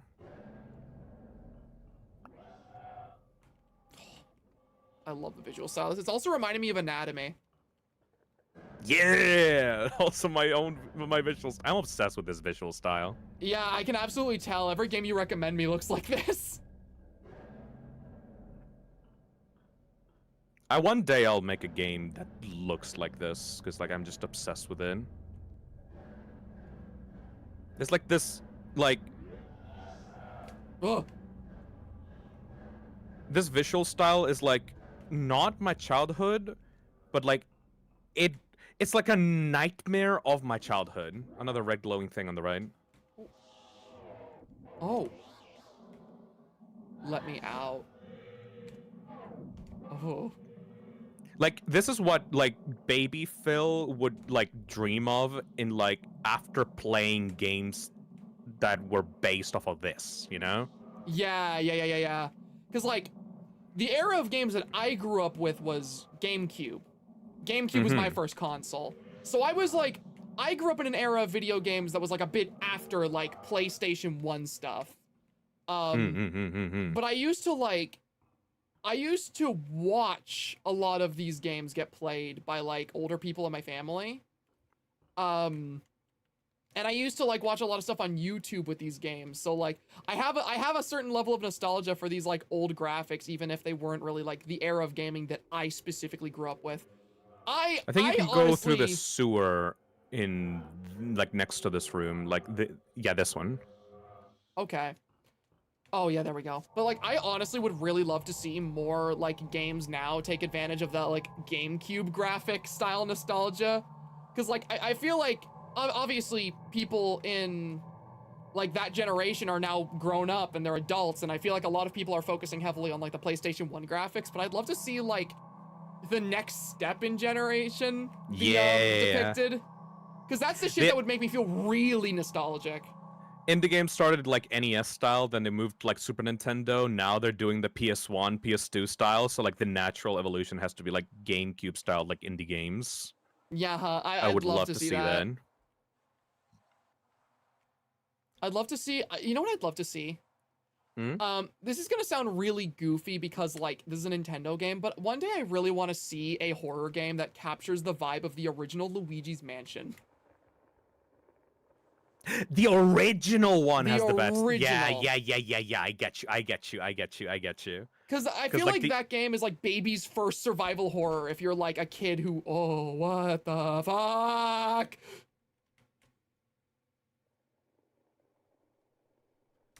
Man, what the hell's even going on? Oh, you look so weird. What are they doing? I don't know.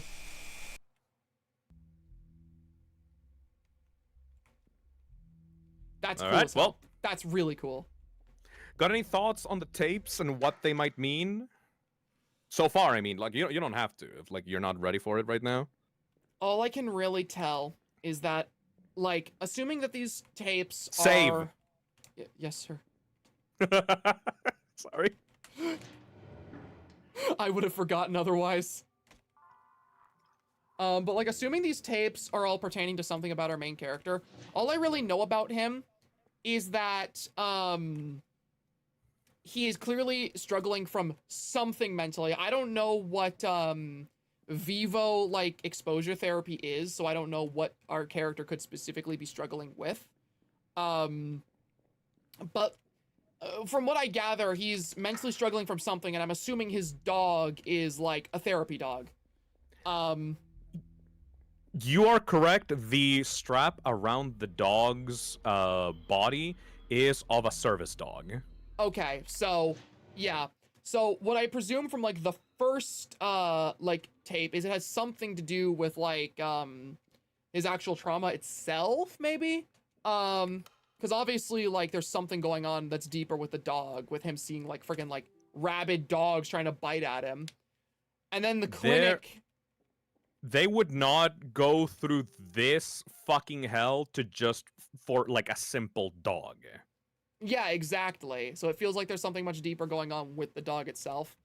And then the second tape, I mean, it being a clinic and it having, like, you know, stuff like Let Me Out with, like, cages. I'm assuming that, like, for a time, this character was in some kind of, like, psychiatric, like, maybe, like, a psychiatric ward or some kind of, getting some kind of psychiatric help. I don't know yet. With the red lights going, like, let me out, why am I here? Yeah, exactly. Also, did I get all of them? Yes. Okay. So I am good to go back to the south. Oh, yup. Phil, have you watched Sagan Hawk's video on this game? So, fun fact, I watched Sagan Hawk's video on this game, and that's what reminded me that I need to force Sack to play this. I went to the wrong side. It was specifically the reason for why I brought this up in the first place, because I streamed this game, like, years ago. But I kind of, like, put it at the back of my mind after, like, fully getting into it and, like, watching videos about it. It was not until, like, Sagan, like, brought my attention back to this game that I realized I need to see someone play this game again for the first time. Is Sagan Hawks based? Absolutely, 200%. Absolutely. They make amazing videos. I really like Sagan Hawk stuff. One of my favorite YouTube channels, especially with that Lost Media video. It was amazing. Okay. So now we've got that up and running.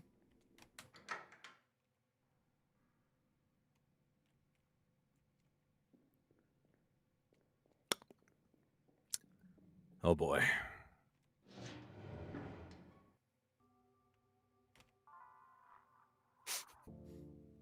I'm not going to forget. Virgil dragging Dante into, like, the save point and going, "You're going to save now!" Save right now! This trek through hell is a perilous one! Hi. How you doing? Look at it. Bye. Bye.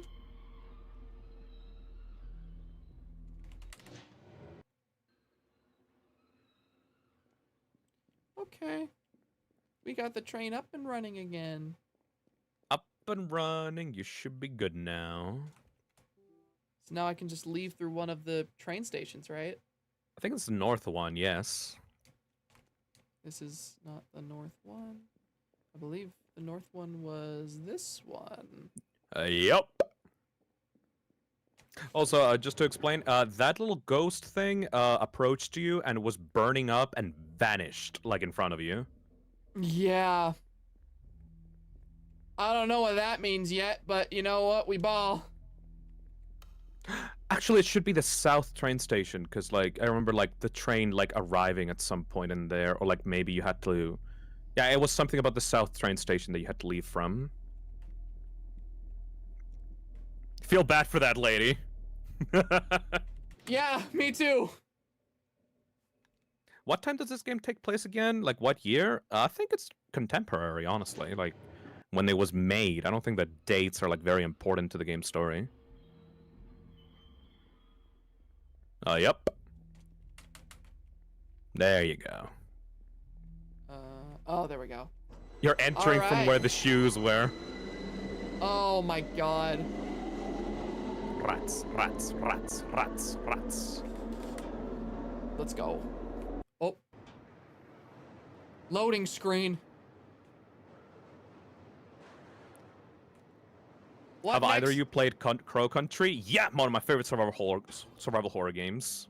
I have not played Crow Country. It's great. It's the best intro level survival horror games for like once I want to learn the genre. I feel like as we do these streams, one thing I learn more and more is that I tend to watch horror stuff more than I play it. I mean, that's also valid. Especially like- for horror series. Yeah, because like I watch a lot of horror movies and I watch a lot of horror series, but whenever people are like, "Have you heard of this horror game?" I'm like, "Nah, I've never heard of that. I don't know what that is." I mean, you're way more advanced than me and stuff like the horror movies. Like I haven't watched half the stuff that you have, especially like Skinamarink or like the Halloween movies. Oh, how I love Skinamarink. Oh, the fights I've gotten into with friends over my love of Skinamarink. That movie is so much fun for the fact that half the people who watch it fucking despise it. I'll still have to get my own thoughts on it because I've seen the complaints, but I need to watch it by myself to feel it out. What is it about? Excellent question. Boy. Anyway.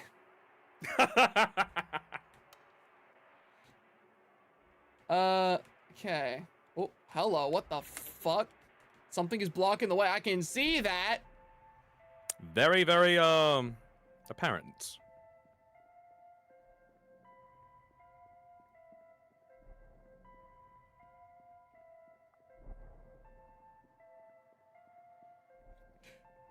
Chat, just in case. I wasn't being mean to that person. Genuinely, that is the only thing I could say about Skinamarink's plot is...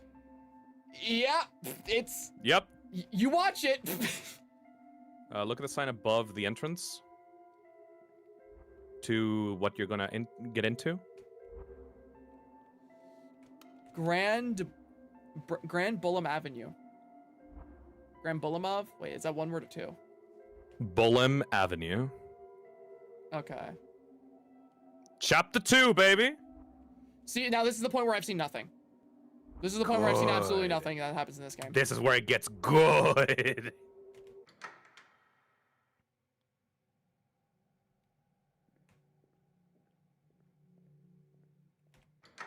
Okay, let's just get exploring right away. Oh. Welcome to big fucking door number 2. Oh, boy! Oh, you just Oh, look goody. lovely.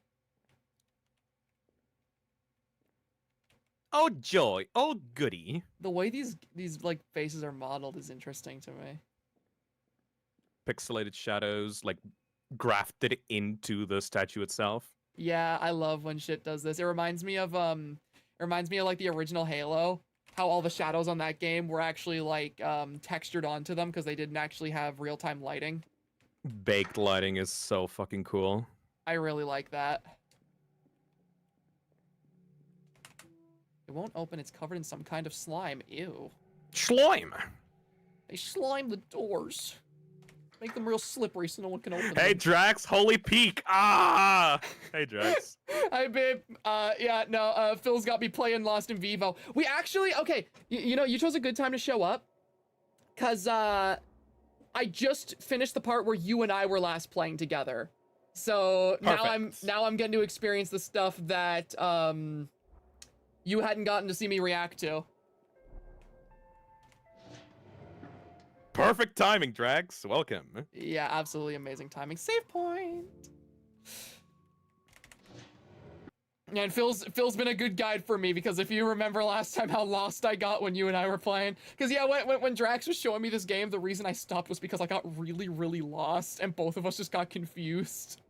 The map will be your best friend here. Yeah, absolutely.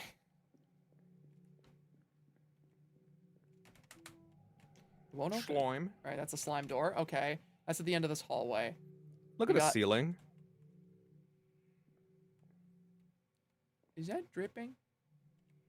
Oh, that is dripping, isn't it? Drippy, drippy, drip, drip, drip. Hope you enjoy. Genuinely one of my favorite games. Also, when you're done, I gotta show you the OST. Oh my god, yeah. I've been hearing the OST, like, in the background while playing, and this shit slaps. If you wanna show me the OST after, I would gladly sit down and just listen with you. The attract mode rock song. Oh, just straight from Yamaoka's fucking basement. It's so good. Okay, so this one, I can't go in because the door feels hot. That was my only way in through that other side. So there's clearly something that I'm not doing. Oh. Acid. Acid, huh? What could you do with that acid to open up some kind of...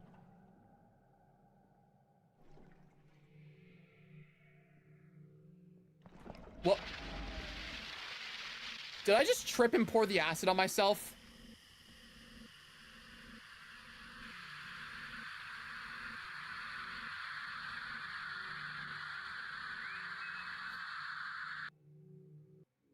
I did. First death. It's I first tripped death. on a puddle and spilled acid on myself. There's puddles on the ground, man. You gotta pay attention. I didn't think they were important to the gameplay loop. Now I know. Or do you? I don't know. What? What? Hammer! What the fuck? What is this game?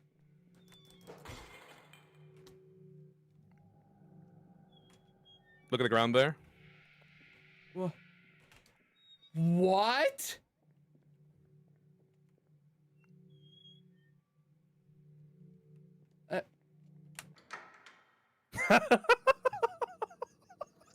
What? You better start using your guns.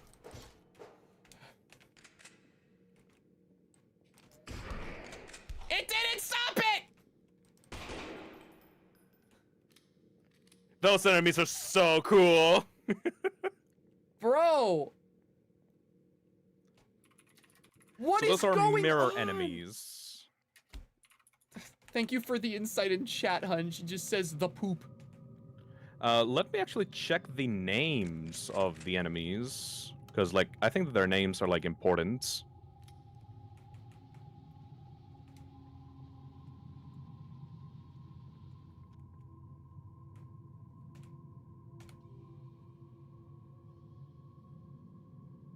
Do they even have names? Like, some of them do.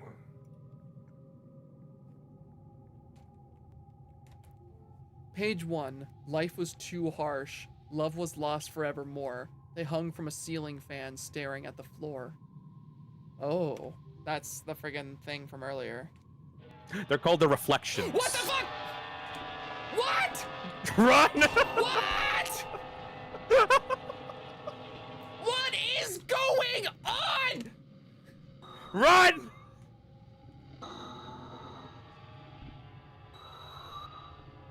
Why So is a cool. train trying to eat me? So cool. You better keep on running. It's a dead end. It's a dead end. I'm at a dead end. Excuse me. I love that they go crazy when they can't get to you. What the hell? I didn't actually know you could outrun them. Ooh! Yeah, those are the ghost strains. Okay. Like wild animals. Cool. Fuck that. Hungry, hungry train. He's hungry. They never expect the train. No, I can't say I expected the train.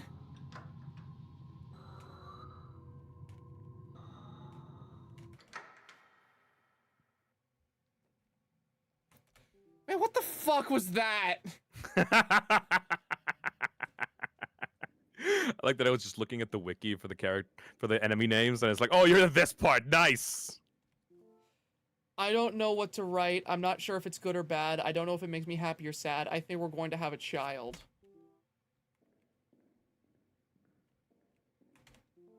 Life was too harsh and a bridge was close by. They sank in water, gaping for the sky. Do you get out the first page for that? I did. What'd it say? It said something about, like, somebody hanging from a chandelier looking at the floor. Or not, Okay. hanging from a ceiling fan looking at the floor. Okay, do you see those faces? Yeah. Okay, so one of them is from the chandelier looking down, and page 2 is looking up at the sky. Okay. It's very important you remember that. It's a big fucking door moment. So one of the things I need is dangling from a ceiling fan that's facing the floor. And one of the It's things about I the need is- directions. Is facing the floor is down, and looking up at the sky is up. So we got down and then up. Go back to the men's bathroom. Okay. Also, notice how, like, every single time you go into the women's bathroom, some depressing shit is there. Yeah. That's so weird. Oh, somebody just stole the toilet. Stole the poop chute. Who's stealing toilets? Oh. Old kitchen knife. I am now the Kara Undertale. Old kitchen knife found in a bloody bathroom stall on the men's bathroom. I am now Kara Undertale. I blame Kara for this. It wasn't me, it was Kara. Kara did this. Kara killed him. It wasn't me, it was Kara. That poor dude. He was so freaked out. Got clowned down so hard. You could tell from the clip that he was so freaked out by it. And he was just like, no, it wasn't me. Did you read the notes on the I read bathroom? the note, yeah. Okay, good. Just in case. So is this just like a better melee than my sledgehammer? It's faster, and I think you can block with it. Whoa, it's way faster. It's way faster. Make me feel like I'm Michael Myers. No, that's Jason. That's Jason. If you said that to any other horror fan, I feel like they would have had your head for that. Yeah, see, I'm not into the movies very much. The Halloween movies are something I need to get more into, because like you'd think that like them being called Halloween, they'd be like my like go-to. There's only like a couple of those that I've really watched. I need to watch the entire series. I find it so fascinating that the Halloween series is mostly built upon Michael Myers, but there's the one that is just completely different thing. And that's my favorite one. It's my absolute favorite one. I love the premise of it so much. Such a weird, like, has there ever been a series where, like, because, like, imagine Child's Play is, like, oh, Chucky's, like, in the first, second, fourth, fifth, sixth one, but for some reason the third one is just, like, a completely different toy, or, like, a completely different, like a kid that, like, kidnaps adults and makes them, like, play in the playground or some shit like that, like, completely different from Chucky. It would be so weird. It's right. Good to know. Good to know. Oh, I traveled through the wall.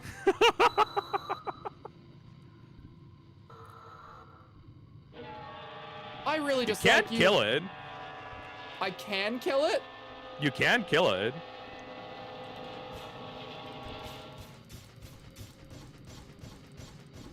You're doing it! What the hell? I think, yeah, it's busted up. Is it dead? As dead as it could possibly be, really. Cool. Oh yeah, it broke through it! Like, you can see the chain link fence, like, actually broken. It That's adapted. cool! I never noticed that before. Yeah, no, it's Halloween though is an interesting thing because like the reason they even did that in the first place with Halloween 3 was because Michael Myers died in the second movie, and they were like, oh, well, we want to make something with this series still, but we want to respect the fact that, you know, the second movie killed him off. So let's make Halloween an anthology series about just horror stories that happen on Halloween. And then nobody liked it because Michael Myers wasn't there, and they immediately went against it when they made Halloween 4, and they're like, fuck it, he's back! Man, I love anthology movies. Like, Me too. I love anthology series. People should stick to their guns more. I really love anthology stuff. It's why I love the VHS movies. Those movies are That's all a- anthologies and they're great. There's a note on the other side of this tunnel. Like, if you keep going. Yeah, this was the one about the ceiling. Yeah, there. Yeah. Okay, good. Got it. Thank you. I think that was it for this side of the map then. So, hold on. So if I were to go back, we have two hints. We have two hints. One about looking at the floor and one about looking at the sky. Is this where the big faces were? The big faces are on that door.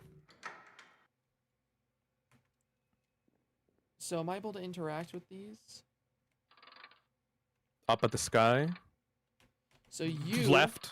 You were looking down at the floor, Mm-hmm. and then this one was up at the sky. And then you I guess you could just bullshit this one. there All we right. go. Ooh. That's not Read what? Life is too hard to stop wasn't hair. They laid in the assembly with a sideways stare. I mean, like, There yeah, you go. once you know two of the hints, you only really need the two. You don't need the third. Is my favorite moment coming up? Please, I beg you. I look like that? Yeah, I can confirm those faces. That's what Drax looks like, IRL. Yes! All right. If you're going to pay attention to anything in this game, pay attention to this. Okay. I'm not gonna say literally anything about anything else. Just pay attention to this.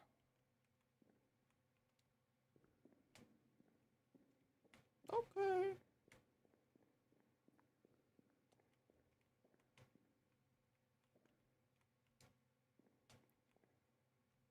There was a thingy over here. Thank you. Thank you. This is the moment where the developer like locked in my opinion. Am I able to? Okay. Just in case. It's so fucking quiet. It's so quiet.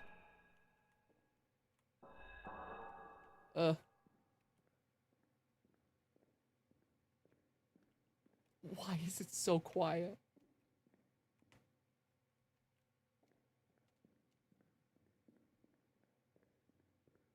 Ah, I don't like it. It's so quiet.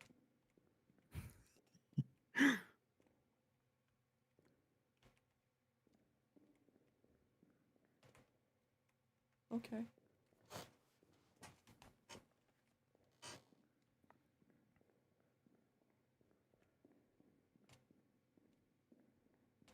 Okay. This is better. I like this more. This is more open. Are we not there yet? Oh, just a little bit more, please. I'm chomping at the bit. I hate the lockpick mechanism. Me too. Oh my god, the lockpicking drives me crazy.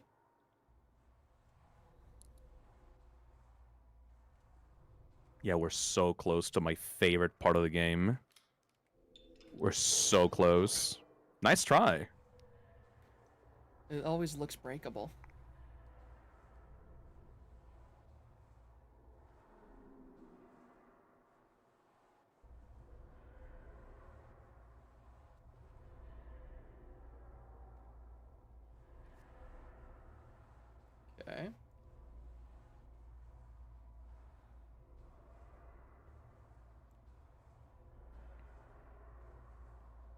If some evil bastard jumps out at me in this tight enclosed pipe I'm in, I'm gonna be mad. I've seen that 100 times. I would not be locked in for that. That's why I'd be mad.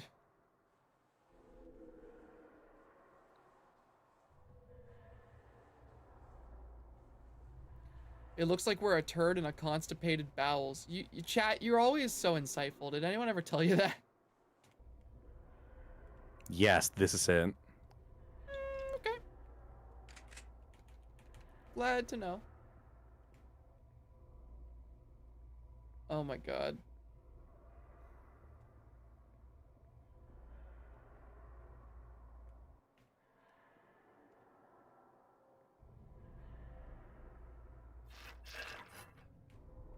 Oh, ew. It's like a leech.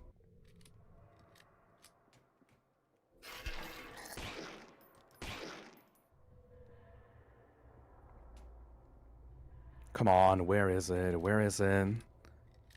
I've forgotten so much about. Yeah.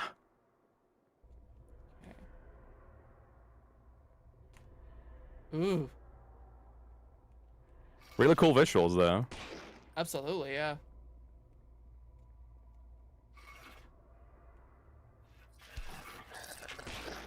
Alright, has to be past this. There's no way. Yeah, you've been conserving ammo really well. Like, despite being freaked the fuck out before. I used it the one time. Oh, great. Okay. It's broken. Oh. Oh, fuck you. Oh, fuck So mean. you. Fuck you. So mean. Oh, you make me mad. Oh, it was not that part. God damn it. Where is it? Oh, I'm chopping at the bit so hard. Note. All he talks about is how ugly I've become, how ugly I'm going to be. He tells me he's leaving. I feel so sick. He hates me now. And I have all this responsibility, all because of this parasite inside me. I didn't think this would happen. I just did what I was told. I wanted him to be happy with me. Okay, so that's definitely, okay. I'm starting to pick up on the theme of this area. Friggin' couple ends up, you know, having a child. Mother Save ends point. up, oh. Where? This? The blue door, yes. Blue door save Or the points. blue doors, okay. I didn't pick up on that somehow. But mother becomes pregnant with husband's child, think is what they want. Husband becomes disgusted by her, and she begins to view the child as being a parasite, which is why I'm being attacked by, like, weird leeches. So I think I'm correct about my assumption that all of the levels are symbolic of somebody else's, like, trauma and personal hell as opposed to just my own. That interpretation is interesting. Oh my god, what is that? Fucking kill What the hell? Oh my god! Good Oh thing my you God! saved! Good thing you saved! What the fuck? Die! Oh my god! Man, fanning out that cartridge. Jesus Christ. I want it to die! Die, die, die, die! Holy shit. You're doing it. You're doing the survival horror movement. Nice. Ooh, ooh, ooh. Ooh. Ah! Almost there. Come on.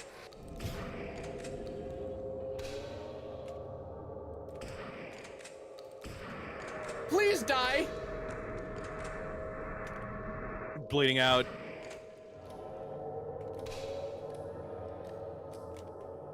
You're fucking doing it though. Holy shit. Ah! Oh, almost.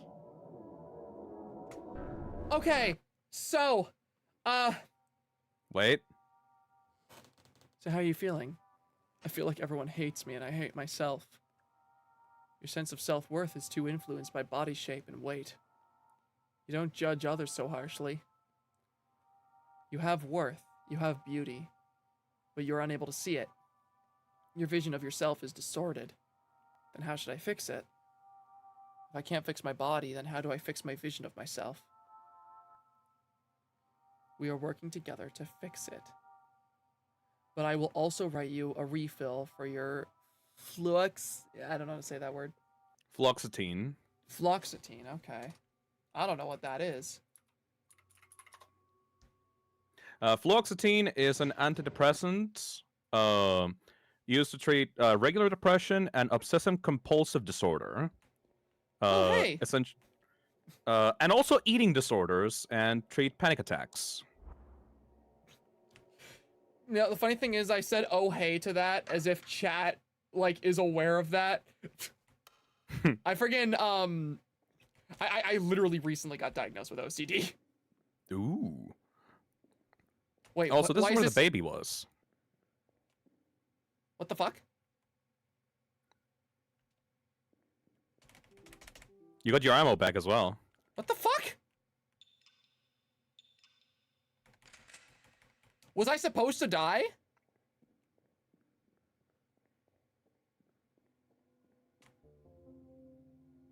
This is my favorite part. This is my act. This is my favorite part. Good luck. What is this game, dude?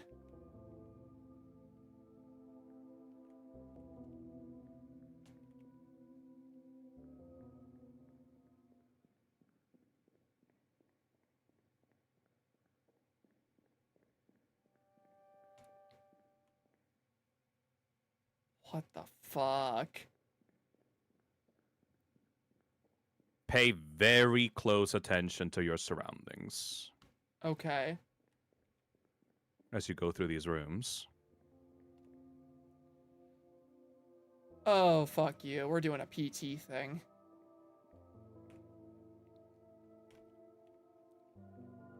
Also, I'm just double checking because I'm noticing that sometimes whenever I'm speaking more softly, it's not like my little character's not reacting on the stream. Am I like, whenever I'm like speaking, I'm coming through perfectly fine, right?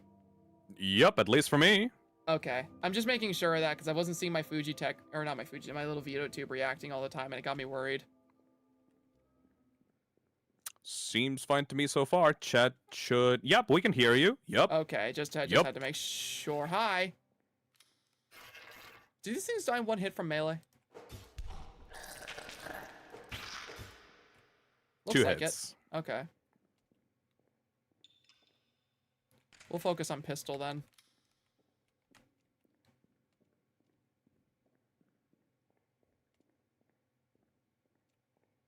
Oh, it's so fucking dark. Bro.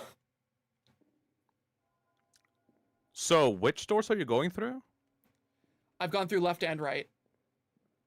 What happened when you went to the left? This room changed. What happened when you went to the right? I just wound up back in the same room again. Hold on, let me try left again. Okay, it's different again. What the fuck? Sorry, I'm seeing shit now. This decal on the wall looked like an eye to me for a second. That's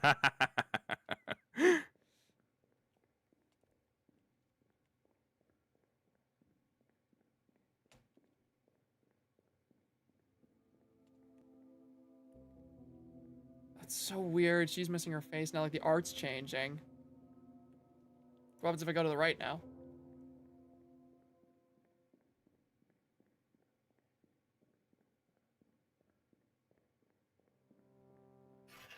Oh my god.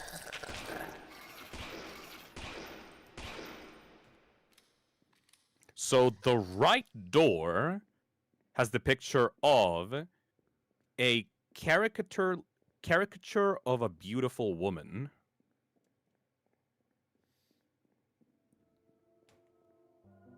And the left one is a photo. And when I go through the left door...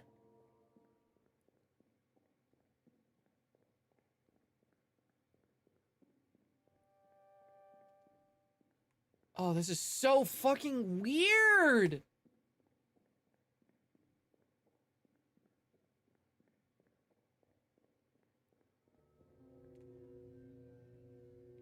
bro, how the hell do game developers do this shit? Like, I don't understand.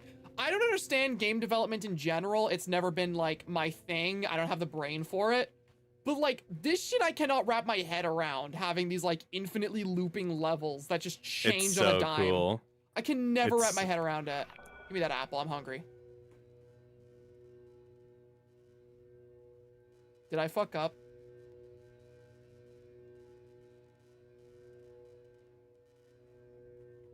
Did I just do some shit of like biblical consequence? You want to put it back on the podium? I ate No, it, 'cause you Phil. ate How it. do I put it back on the podium? Well, Oh god. you put it back somehow. I don't like that. I have bad emetophobia. I don't like that.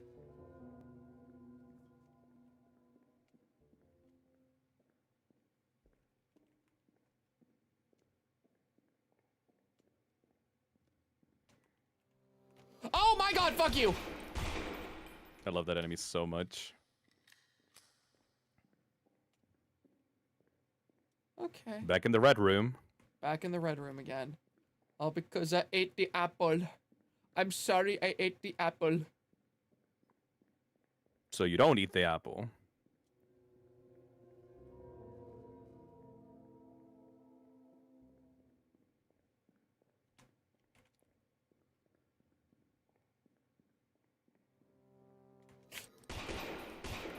God, those enemies are scary. Yeah, the projection. Ah! Ew. They are so scary looking. So it still spawned enemies. So I did something wrong. So you ate the apple, puked it out, and then didn't eat the apple.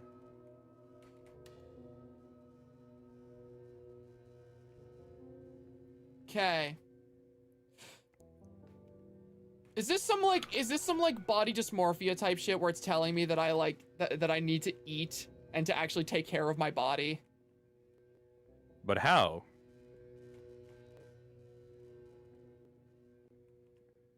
Okay, don't puke it up. I don't want to see that again anyway, so this is a good incentive.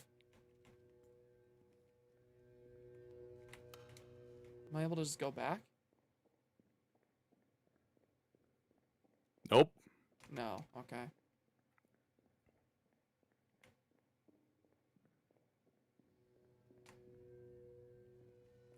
Okay, so that door locks and it stays shut unless I puke it out. Mirror is smashed. There's vending machines here. This one seems important because of the flickering light, but I don't know.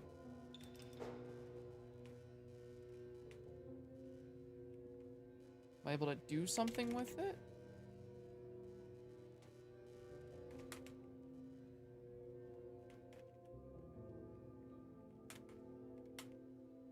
Not able to do anything with this. Not able to do anything with that. Can't break that.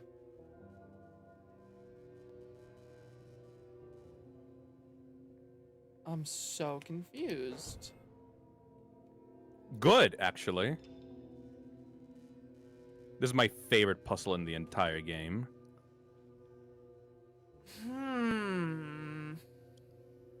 So what happened before, Zach? Sorry, I just remembered I could whistle for my dog. So before...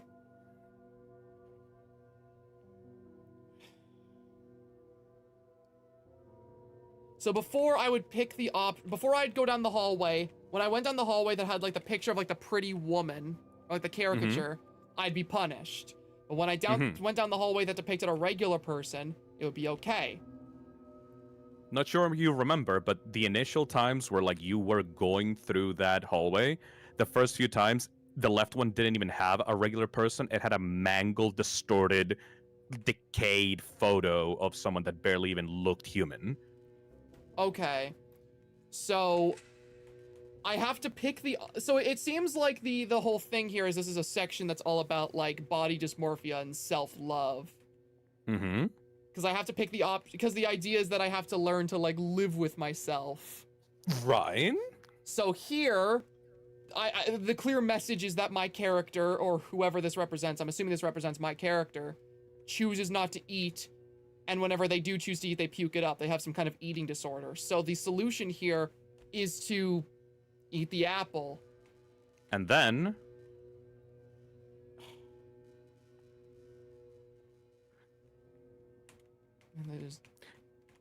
Because, like, think about it from the perspective of the message, right? Like, you have the right idea here. In the previous puzzle, you were supposed to chase down the hallway with the distorted figure and ignore the caricature of the pretty woman, right? Mm-hmm. Even though it looked scary. So in this puzzle, you ate an apple because you're supposed to eat, because you can't just not eat, right? Right. But every time that you eat, your character feels compelled to puke because there's no way out, right? Right. So in this scenario, what would be best to do?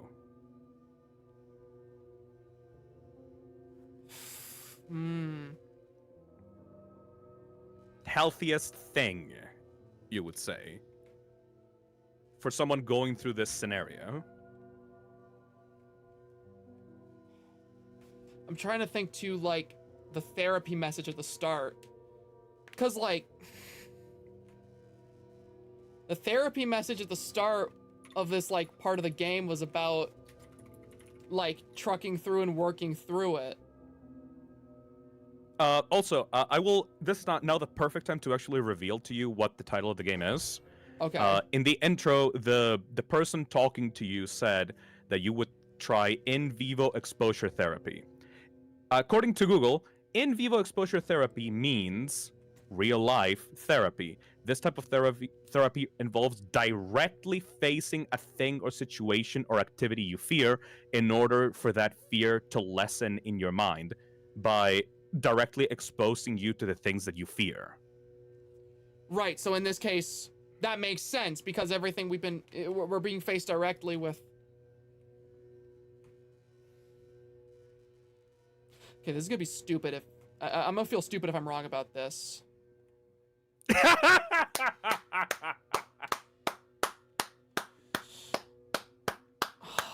Absolutely marvelous, Zach! Because my immediate thought is when you're struggling with something like this, it feels like there's no way out, but if you face it head on, then you just kind of learn to cope and live with it. It's gonna feel like shit for a bit and you're gonna feel trapped, but like, you're not. Absolutely marvelous. I'm so proud of you. Oh, that's brilliant. That's... Huh. That is such a perfect message that can only be applied in a video game. No, cause like, okay, can I get a little bit personal here, just a little bit. All right, up to you. It's completely optional. Up to you completely. It's literally it's not that big a deal. It's literally just the reason I was able to figure that out and it clicked with me is because this is the type of shit that I've been told in therapy in the past. Yeah.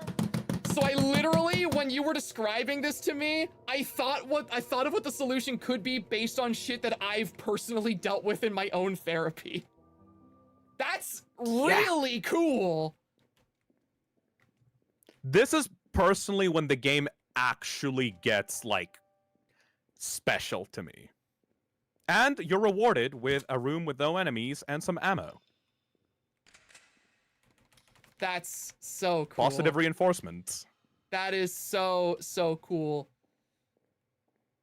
Going through the jagged metal bars, which, by the way, share the same texture as the ones that you found in the lost tapes. That is so interesting. And then now we're faced with this again.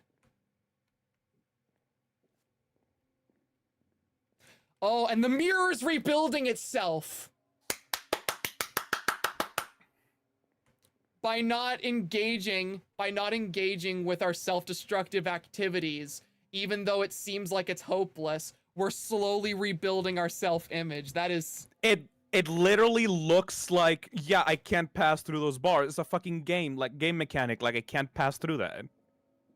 the game. In order to convey the message about like treating mental illness and disorders like this, they literally present you with a situation where you as the player think it's impossible to escape, but nothing is stopping you.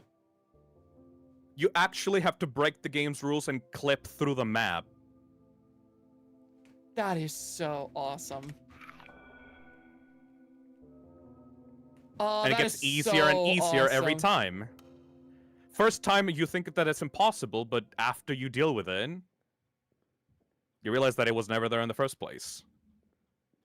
God, this It's is way easier the second Thi- time. this is hitting me on like a personal level right now. Like not for the specific things that this it's not hitting me in the way of like the struggles of this character the same as my own, but it's like it's hitting in the way that like this is genuinely how you work through shit like this. This is why this game is called Lost in Vivo. That is so In vivo cool. exposure therapy.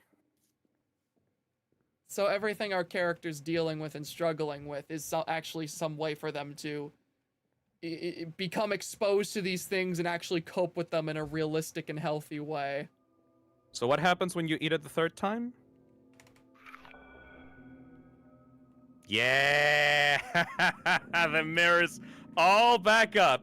Also, the vending machines. The vending machines that were, like, stained with blood. Snacks and snacks. Oh, this is so cool. That's okay. They were red before, and now they're, like, green buttons, and they don't have blood coming out of the orifices anymore. Because, okay, like, can I take a moment to just talk, like, can I just take a moment to, like, Absolutely! talk about this? Absolutely! Because, like, okay, Absolutely. okay. I'm not gonna get into like personal details with this, but like I said earlier, you were talking about that medication and how that medication is specifically used for depression and OCD symptoms. Mhm. And I recently, like a couple months ago, I was diagnosed with OCD myself. And the thing about OCD, this is just like a general thing, is that Mhm.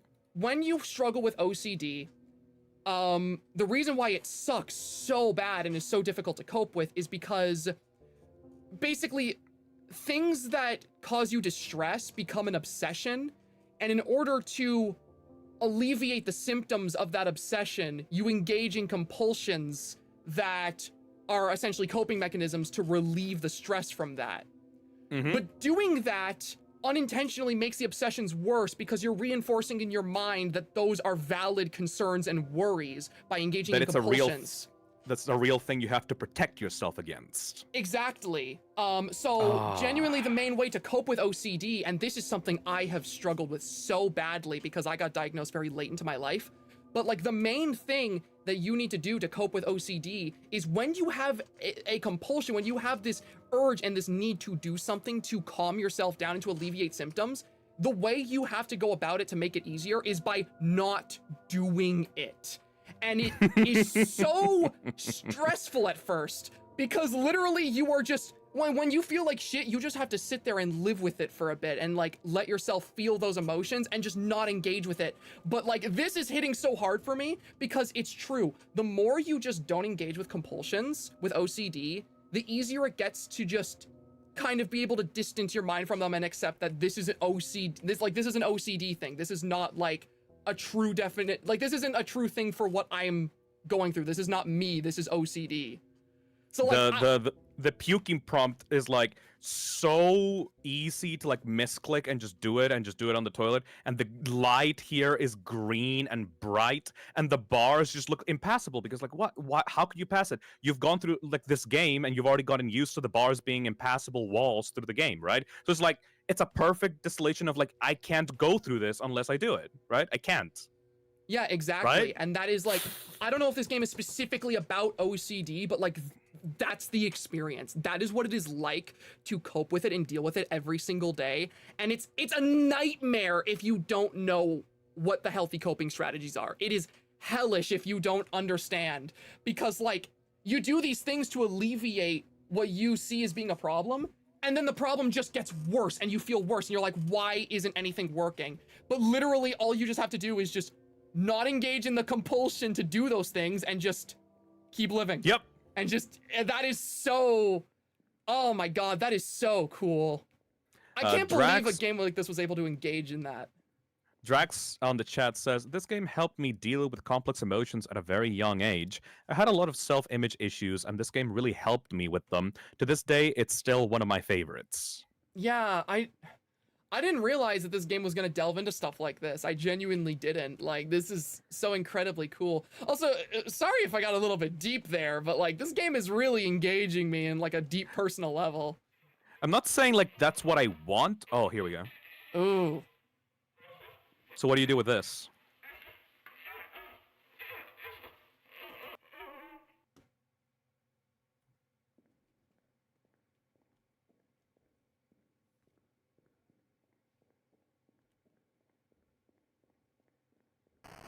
Uh-oh. Oh. Oh my god. Hi.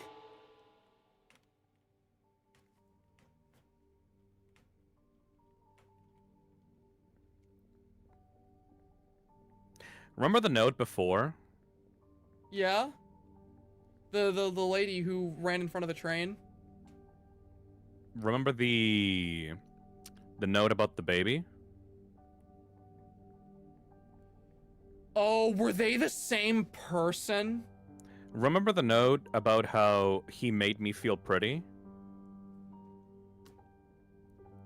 Oh my god, wait, no, it's starting to make sense. It's a torn piece of my dog's leash. Oh yeah. Somewhere in the metal bars above. Oh. So the first puzzle was you have to first puzzle was you have to look through your real image instead of the caricature of a pretty woman. The second puzzle was you have to eat and go and get past your compulsions no matter how impossible it looks like. And the third puzzle is there's a baby in one of those baby diaper changing stations, and it's a bloody baby that's just writhing, and it's giving you the choice, are you going to take it or not? But unlike those first two puzzles, the third one does not give you a clear answer. Oh, that's so weird. You can do three things in that last room, by the way. You can take the baby, you can leave the baby, or you can shoot the baby. Oh. And the game does not tell you which of those answers is the correct one. It just ends the section right then and there. I waited in the dark for so long. I lashed out against anyone who got close, but someone kept pushing me into the light. It hurt me for a while. It doesn't hurt anymore. That's when the game gets fucking good. I'm genuinely so happy you're invested in this game. No, like, I'm having a really good time with this. I wasn't expecting it to hit close to home, you know? Oh yeah. As someone that personally does not have OCD, like I do not have OCD. Like I don't feel it. There's no symptoms of it for me. Like I don't have compulsions. That second puzzle helped me get it. The feeling of like, inescapable impossibleness of like, I have to do this, otherwise I can't go on. No, because literally I only figured out that puzzle because I genuinely thought, wait a minute, is this what I think it is? And then it clicked and I was able to walk through it. Like, I personally do not have OCD, yet the actual game mechanics of this horror indie game helped me understand something that I don't personally like suffer through. No, because like I feel like it's one of those things where like OCD feels so genuinely horribly misunderstood by a lot of people. So I think media like this kind of explaining that kind of experience in a more digestible way is so important, because so many people are like, oh, OCD, I'm a perfectionist, I'm so OCD. That's not OCD. that is Mhm. not perfectionism is an aspect of it, but like it's not some like quirky character trait. It is hellish. I would not wish OCD on my worst enemy. Also, welcome to chapter 3. Third fucking big fucking door. Okay, It's just this like is literally big fucking door with 3 slots. okay. It's also like a But yeah. mine shaft. This is weird. Yeah. It's something that like it's a diegetic way of like explaining OCD to someone who is not familiar with the concept, because it's such a visceral like, I can't get through this. What do you mean? What is the solution? I don't get it. There's no solution here. It's genuinely it's so fucked up, but like this game's really cool for actually exploring it. This place should be empty, but the lights are on and I hear something crawling around. Why keep the power on? Why? I can't fathom what this place even is. I've tried to map it out, but it doesn't make sense. I've only got the... Just want to repeat 2. the first note that you found at the start of this chapter. There's a character, not that one. The first one said that they were going through hell, but they found someone that understood them, that helped them through it, right? Mm-hmm. And that's the start of this chapter. Oh, I like how the map for this one looks more like it's been like personally like drawn. Actually digitally scanned in. I love that. In my own personal experience, I found that I process my own emotions and experience best through making/consuming stories. Creation is so fun. No, I'm the same way. So fucking cool. Whenever I feel very intense emotions towards something or about something, I have a lot of like, I have a lot of ways I try to express that through creative outlets, because I feel like, you know, some of the best types of art is made when it comes from, you know, like a deep personal place. Mm-hmm. Like, you can tell the creator of this drew from personal experience for some of the moments in this game. Yeah, and like I think that's what makes a lot of like original works like really hit hard. I know I am not going to go into much detail, but there are like personal projects that I've been working on the side that are based off of like some deeply personal experiences that I hope to see get finished someday, and like working on those things is genuinely therapeutic. Hell yes.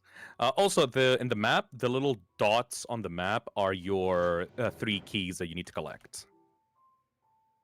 Okay. I see. Okay, so I think that this one is like more linear. You have to go into the bottom one first. Okay. Is that this? Yup. Okay, perfect. But like, yeah, you initially start playing this game and it's like, aha, spooky game with spooky weird things, and then you're like, wait a second, what is this actually trying to say? Yeah, exactly. It feels like a lot more deeply personal than I anticipated it would. The acid, like having like an accident where like you trip and like fall into acid, and then like your entire world feels like it's over, and then like going back to the same place and being assaulted by like mirror enemies, and like disgusting puddles like of flesh on the ground where you had like an accident, or like a flash, like literally a flash of a room of like a giant baby coming at you, and then dying from that, and then going back to talking to the therapist, and then that room completely changing. Hello, doggy. That's not my dog. That's a friend. No, that's not my dog. It's a friend. That is not my dog. That thing's got teeth. All dogs have teeth, dumbass. Uh-oh. Not like that. Oh, ew! Right out of John Carpenter's The Thing. So a friend helped you through a rough moment in your life, huh? Yeah. Welcome to chapter 3. As an autistic person, your videos really help me a lot, and I appreciate you. Thank you. I get messages like that every now and then, where like other neurodivergent people tell me that like my content's a comfort for them, and that genuinely means a lot to hear, because like, you know, as somebody who's struggled a lot with my own mental shit, it's nice to know that I can be a comfort to other people with similar like struggles and similar things going on. Genuinely heartwarming. Yeah, that always means a lot. I can't believe you killed your therapy dog, Patch. That was not my dog, bro! Or was it? Okay, there's the first emblem.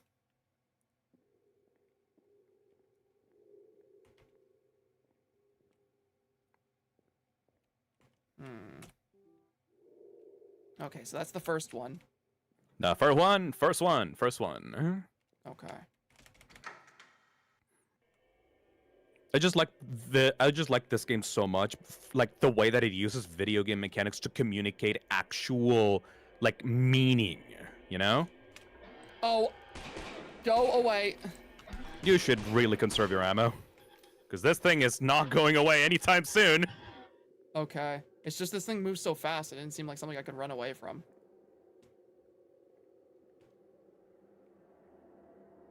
You know, I think it's really cool whenever, you can tell that, like, you can tell when the medium you're experiencing a piece of art in is the only medium the story could be told through, if that makes sense. Yep. I think, like, some of my favorite works of fiction that I've ever experienced are ones where, like, I finish it, I'm like, this could literally only exist in the medium I got to experience it through. Like, this game can only be a game. This cannot be a movie. This cannot be a book. This can only exist as a video game, and it takes full advantage of the fact that it is a video game. Every single like meta weird fuckery element in this game serves to tell a piece of the story it wants to tell you. Like every single thing that is just like haha trolled you is like, wait, no, this actually like has to do with the character struggles and like the story and the ideas being presented, right? Mm-hmm.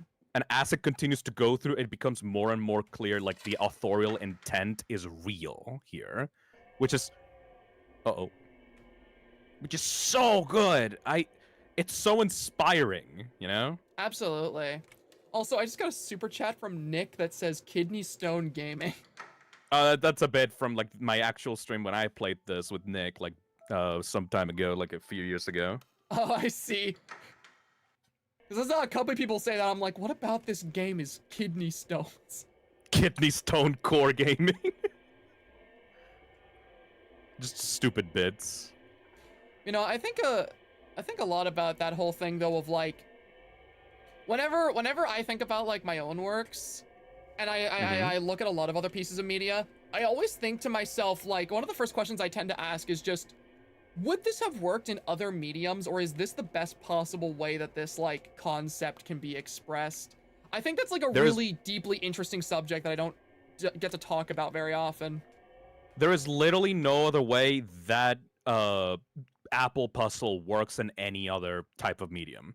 There's no way. Hold on. I thought I'd be safe down here. I'm so far away from those monsters up above, but even down here, I'm not alone. Ooh. But no, I think a lot about other works that kind of fulfill that. I think my favorite example of like, yeah, there's no other way this story could be told. I don't know if have you read much like, ooh, oh, hello, hold on, hold that thought for one moment, please. Just one moment, just one moment. Okay. Have I do what? Have you read much horror literature, like the works of like Lovecraft at all? I have not, but I have seen stuff directly inspired off of it. So it's like not directly, no, absolutely not. You know? Okay, because like that's fine. It's just the example I was gonna give is my personal favorite story by Lovecraft is The Color Out of Space, which had a film adaptation. But the reason I like that original story so much is that the creature in the book, The Color Out of Space, it is described as being a being of living color that is made up of a color that does not exist. And you can't show that in any other medium because most other medium outside of literature is inherently visual. Exactly. Yeah. I love that story. I love that story as a book because it takes advantage of the fact that you are reading a book and you can't see the things it's describing. It takes advantage of that to describe a concept that is so abstract and so incomprehensible that you, for the life of you, will never be able to fully imagine what that looks like. And that Very perfectly fucking cool, yes. I think that perfectly plays into the idea of cosmic horror. And the film adaptation was good. Like the film adaptation, it did the best it could with like its way of showing that. Just get the fuck out of here. I'm leaving.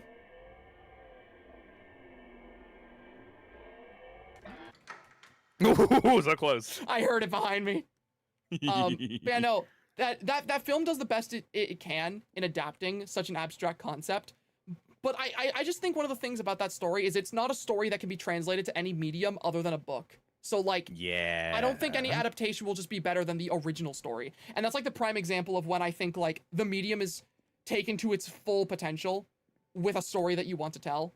Because like stuff like cosmic horror specifically, that is a medium that deals in concepts that are like so otherworldly and beyond you that like it makes you feel insignificant. And I think The Color Out of Space is like one of the few cosmic horrors I've read that actually perfectly, fully embodies that. I would say there's a couple more instances in this game that do similar tricks that can only be done in a video game. It may be like different for like each person, but I would say like the apple puzzle is my personal. You've already done this one. Okay. Wait, no, have you? I'm stupid. I'm actually stupid. You did the one at the bottom. Yes. You did the one. Okay, you are right. I'm stupid. Okay, yes, you're going the right direction. The apple puzzle is my favorite one in the entire game, but this game is about these kinds of scares and mechanics that can only be done in video games, and that's specifically why I like to recommend it to people. It's just I can't say that because it ruins the magic until they actually start playing it. I think it's funny too, because like you recommended this to me, not knowing that I literally like I literally have like OCD, and a lot of the stuff in here seems to be very symbolic of that, or at least similar struggles. Yeah, fluoxetine is very, very specifically given out by doctors to treat depression combined with OCD, or like OCD depression produced by OCD. Mm-hmm. Like, I find that so funnily coincidental that ended up lining up as well as it did. Very good. Very good. Because I think this game is... somewhere. Oh, hi! Yeah, around here somewhere, definitely.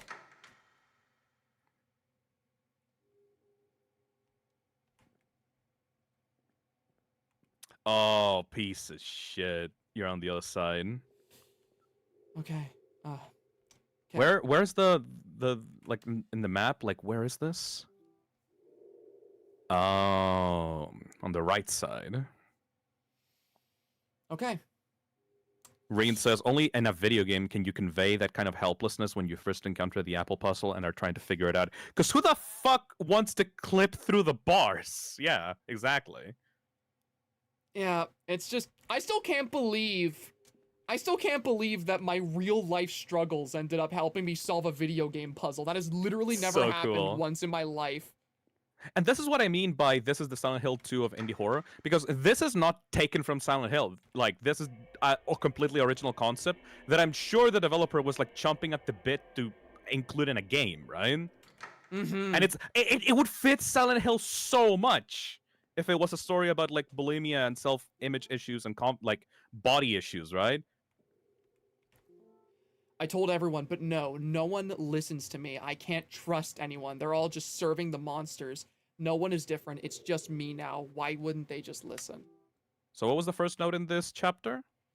Oh, what the fuck? Oh. My game crashed. Oh shit. My game just completely crashed. But it looks like you're still going in my screen. It's still screen sharing. What the fuck just happened? Hold on. Can you open it?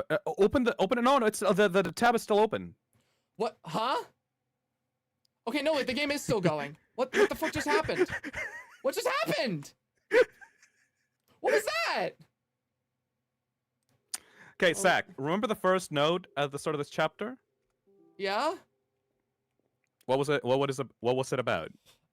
So the note at the start of this chapter, somebody had left a note about how, like, they escaped down to, like, the bottom of these tunnels because there was monsters up above and they wanted to get away from them. And then they found someone in here that they could like find comfort in.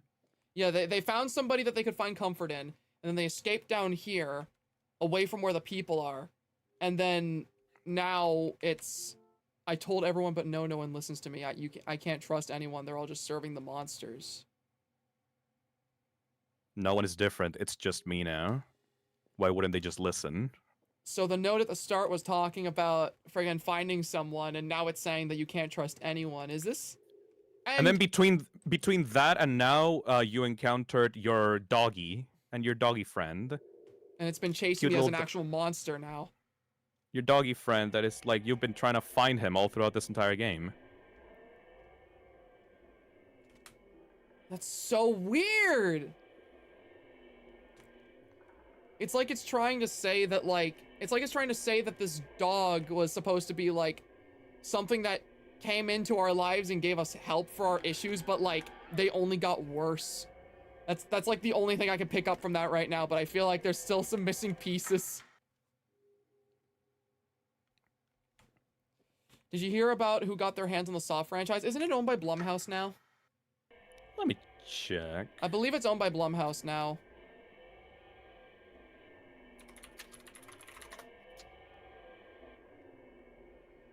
Let me check. Let me check while you're going through this.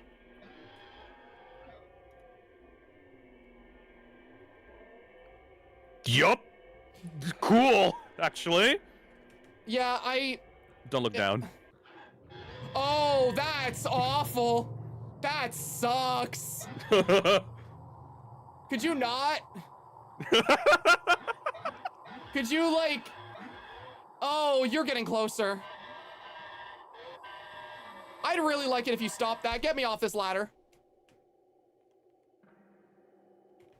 Bye. Yeah, no, I saw some people kind of freaking out over Saw being owned by Blumhouse, but, like, I don't know. Blumhouse can make good movies, too. They want to make a Megan and Saw crossover. What the and I'm hell? mad. Oh, if they want to make a crossover of Megan and Saw, that sucks. But, like, I don't know. Blumhouse can make good horror movies. Absolutely. Wait, they had a bad reputation before? What are you talking about? I thought that this was good news. What? Oh, dude, Phil, Blumhouse has a terrible reputation. What? But all right. I've only seen okay. good Blumhouse movies. Okay, now here's the thing, because, like, I don't blame you Same. for assuming that. But the thing is, did you know there were, like, 7 Blumhouse films that came out this year? What? Blumhouse releases a lot of horror movies, and they flop a lot. Blumhouse movies. I thought that it was bangers. Fucking wait. Because, okay, the thing is, Blumhouse does make some really good horror movies every now and then. They made the 2018 Halloween reboot, which was an amazing movie. And of course, they made Five Nights at Freddy's, which was a huge success. But you don't hear about the bad movies, because the bad movies just go under the radar because nobody goes to see them. They released oh my god, so many movies. Exactly. Blumhouse releases so many horror movies, and you never hear about them because they usually flop. Oh. I only got to see the good ones. Exactly. You only went to see the ones that people actually cared about. Because Welcome to the Blumhouse's lab. entire thing... Also, yeah, like, what the fuck? Yeah, no, like, Blumhouse does this thing where they just release a shit ton of horror movies, and they just pray for one of them to be a big hit. Interesting. Just, like, churn them all out, I guess. One of them will be a success. Because, yeah, they friggin' produced Halloween 2018, which was, like, probably the best Halloween film ever made alongside the original movie. No, but for real, actually, welcome to the lab. Yeah, no, like, is this, like, a friggin', like, Resident Evil lab? I recommended you this game. It's definitely a Resident Evil lab. Dr. Brundle, Personal Archive number 86. Feeling good about today, progress continues almost at an alarming rate given how theoretical this all should be. Today we had one of the smaller rodents continue to move for almost 2 hours after all of its blood had been drained and replaced with Mix PA 22.12.15V. That's a horrible thought. You're gonna need the map for this one. Okay. Oh, does it mark which doors are locked? I don't remember. Your objective is to get into Dr. Brundle's office, though. Okay.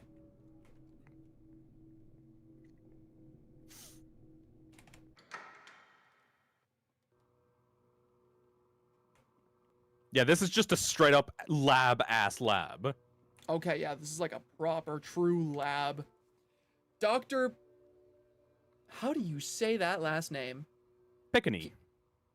But there's Piccanini. Piccanini. Piccanini. Piccanini. Or is it Aw, pronounced cute. or is it pronounced Piccanini? I never know. Piccanini. When I see Cute. two C's together, I get confused.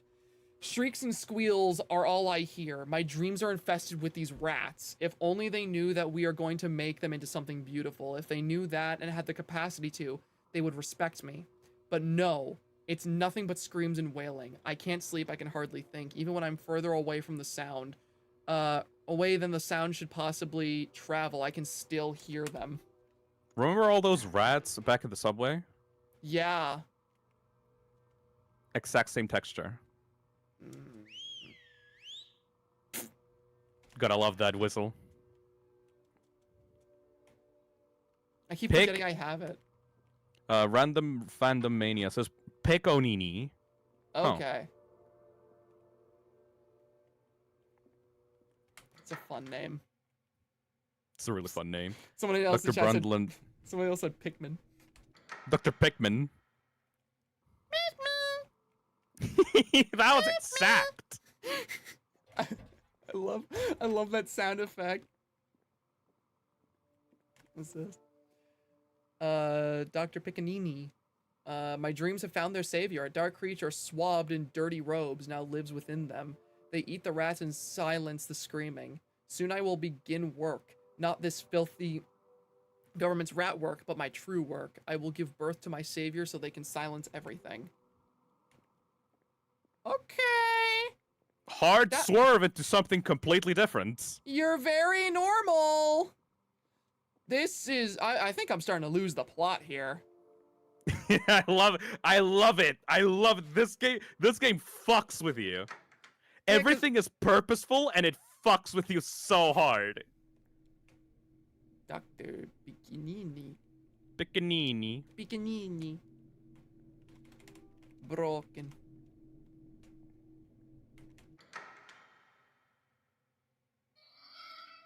Ew! Why can't I... Freaking thing blocking my way? Oh, what are you, rats. bro? Okay. Where am I now? Oh, hey. Not going in there. Okay, good to know. Alright. Alright. Get the fuck back in there. I don't wanna. I don't wanna. It's so gross. It was red in there. Red is You a could bad... try the other door, I guess, if Red- you want to. Red is the evil color. See, isn't this a lot more chill? It's fine. What the fuck was that? Lost tape number 3. I know that. Note. Dr. GLA. Subject Cast 3 was originally found in the wreckage of a collapsed farmhouse by a mountain survey team. It was later brought to government attention after most of the crew went missing and then granted to our lab for testing. It appears like a normal cassette tape but has some major differences. Spectrogram displays of the audio contained do not seem to match the structure or waveform of the actual sound, but rather several images of American animal life in trees. Some researchers who spent significant time listening to the subject have been hospitalized for mental reasons, often becoming obsessed with a fictional being known as Bayagotov. Bayagotov. You know, this is like reminding me of like the friggin' lab places you could go to in Spooky's Jump Scare Mansion as well. Yeah, you can feel the DNA of Kira, right? You absolutely can just feel the influence. I love Kira's work because like it goes like, okay, yeah, I understand this is like a psychological thing and we're exploring like someone's mental state and like going through like like the trauma and how to like help them emotionally, and then suddenly Resident Evil Lab, fuck you. I know too, I remember hearing somewhere, was this the game that also explains the backstory of the friggin' deer god from Spooky's Jump Scare Mansion? Because I remember hearing that one of Akira Kuma's games has like the backstory of the deer god in it somewhere. I don't think it's the wait. Yeah, you need to play tape number 3 for that. Oh, well, would you look at that? That's the How tape that you just found here with the note. Perfect. Because I that was one of the only things I knew about this game was that it explained the backstory of one of the specimens in Spooky's Jump Scare Mansion. And I always wanted to, like, see what that backstory was. Because the deer god is one of the coolest specimens in that game. Get the fuck back in the red spooky room. I don't wanna! I know you're trying to avoid it. Come on. I was really hoping you'd forget. Nuh-uh. Okay. Okay. Okay. Okay, I'm in hell. I've walked into hell. You know what? I'm gonna shoot these ones. Yeah, there's a note there. Fucking bandages wrapped around the head. Ugh. They're so nasty, dude. Dr. Piccini. Piccanini. Dr. Pickman. My dear savior is growing every day. I started sealing one of the rats from their tiny safe cages and put them in the hole with Sotiris. At first, I wasn't sure if they would do anything, but once I left and came back, the rats were gone. The only traces of the rats left were a lipstick smear of blood on Sotiris' jaw.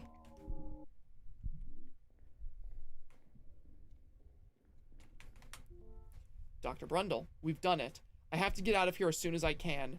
These are not creations that should exist. I don't know if we screwed something up along the way or if this was the only possible outcome.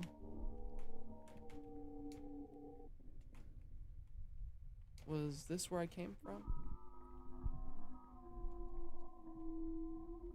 Looks like it. I swear to God there was something in that fucking room that you could collect. Yeah, it seemed like this was more important than just a room with notes in it. Oh, there we go. Okay, so I need to yeah, put you got the something in that. nutcracker in there. Yeah. So you gotta collect something and then get back to here. Yeah, this is where it's getting really Resident Evil. Yeah. Friggin' weird things to come back to later with random items. So many of my friends are playing Silent Hill 2 right now, by the way. I don't know if you're seeing that on the screen share, but like a bunch of my friends are just randomly opening Silent Hill 2. Huh?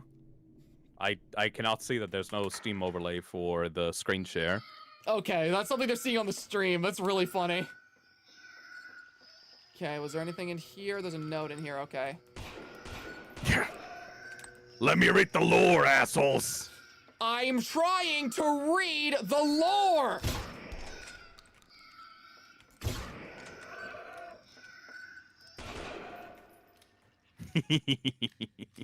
Okay, lore time. Dr. Brundle, I'm beginning to question my fellow scientists' ethics. If we can truly call any of this science anymore, I fear we're all stumbling into something dark, and with each breakthrough, my fear grows. I don't know how they'll react when we inevitably hit a dead end with these experiments. I'm gonna wait to tell you what like... Oh, hell yeah, Dollhead. What the fuck? I'm gonna wait to tell you my thoughts on this section, like the context of this section, once it's actually done. Mm-hmm. I wonder, can I put the doll head in the friggin' crusher device? In the nightmare room for nightmares? Yeah, and then the evil nightmare room full of nightmares and horrible things. It's just a red room. Okay, red's scary. Just the atmosphere is threatening. A lot of my nightmares are red, Phil. Huh. It I also, really want to make a video game like this, man. Like exactly like this vibe. dude, the shit like this is awesome. Oh, what the hell?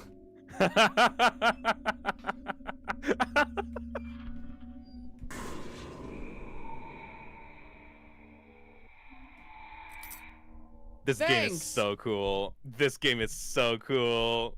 All of that for a lockpick. That's awesome. This game is so fucking cool. Oh, that's so cool. What happened? Is there something in here with me? Oh. So, yep. Is that just the rat? Okay, that's just. Oh, you're an angry rat. You're an angry rat. Angry rat. Better to go through the normal rats. I prefer you guys now. You seem okay now. Oh, there's lore. Time to die. Sorry, guys. I need to read some lore.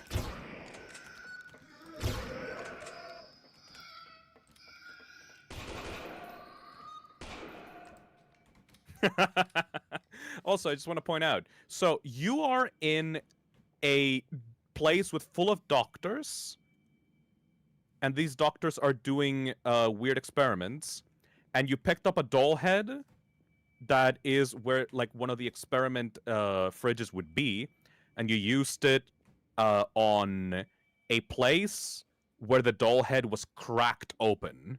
And once the doll head was cracked open, you got the item that you needed, but everything became worse around you. Interesting. I love your content, but your pronunciation of the name is dangerously close to a racial. I'm literally just reading it the way that chat told me to. What? Let's just call it Dr. Pikmin now? What am I I'm just supposed? gonna call him Dr. Pikmin. What am I supposed to be saying right now? I don't know how to pronounce this name, and I'm going by what chat said the proper pronunciation is. I didn't mean to say something that sounded like that. Let me check what it's actually the pronunciation. Yeah, because I'm literally going by the pronunciation I was given by chat. Oh, it's an Italian name. Hold on a second. Piccinini. Okay. That just means dick. Well, whatever. Whatever. You know, whatever. So, okay, that's cool. Chat lied to me then. Awesome. Piccinini. I'm sorry. As a Spanish person, that just fucks me up. Piccinini. I showed Sotiris to Dr. Brundle today. He didn't know what to think. He just stared at it. Maybe he was just scared. Sotiris is moving now, but only barely. For some reason, I can't get him to function while the camera is on or while I'm looking at him. But he changes form in between these moments. Ugh. Thank you, Dr. Piccinini. There's something in the bath in one of the bathrooms. Like stuck deep in there in one of them on the left side. Oh. No, I'm wigging out. Never mind. My bad. Genuinely my bad. That I'm stupid. You know. There's something in that toilet. It's called shit. Somebody shit in the toilet, and I wanted you to see it. Today I questioned the higher staff just on how far they think we can go with these experiments. Dr. Piccinini? That's it? Piccinini? You're really being taken out by this name. It's a kid, like a kindergartner, like laughing at someone saying, like, little Dicky. Took hold of me and brought me into one of the off-limits rooms and showed me something I don't fully understand. Maybe he was playing an elaborate and inappropriate prank. Piccinini told me that... I'm sorry. Told me it was his other pet project and assured me that the work we're doing is of great importance. Thank you, Dr. Pikmin. Hi, friends. Hi, Sin. Hi, Hope Sin. you're doing well. Oh, shit! Penis monster, penis monster. Okay. Where the hell do you use the lockpick? Oh, it should be like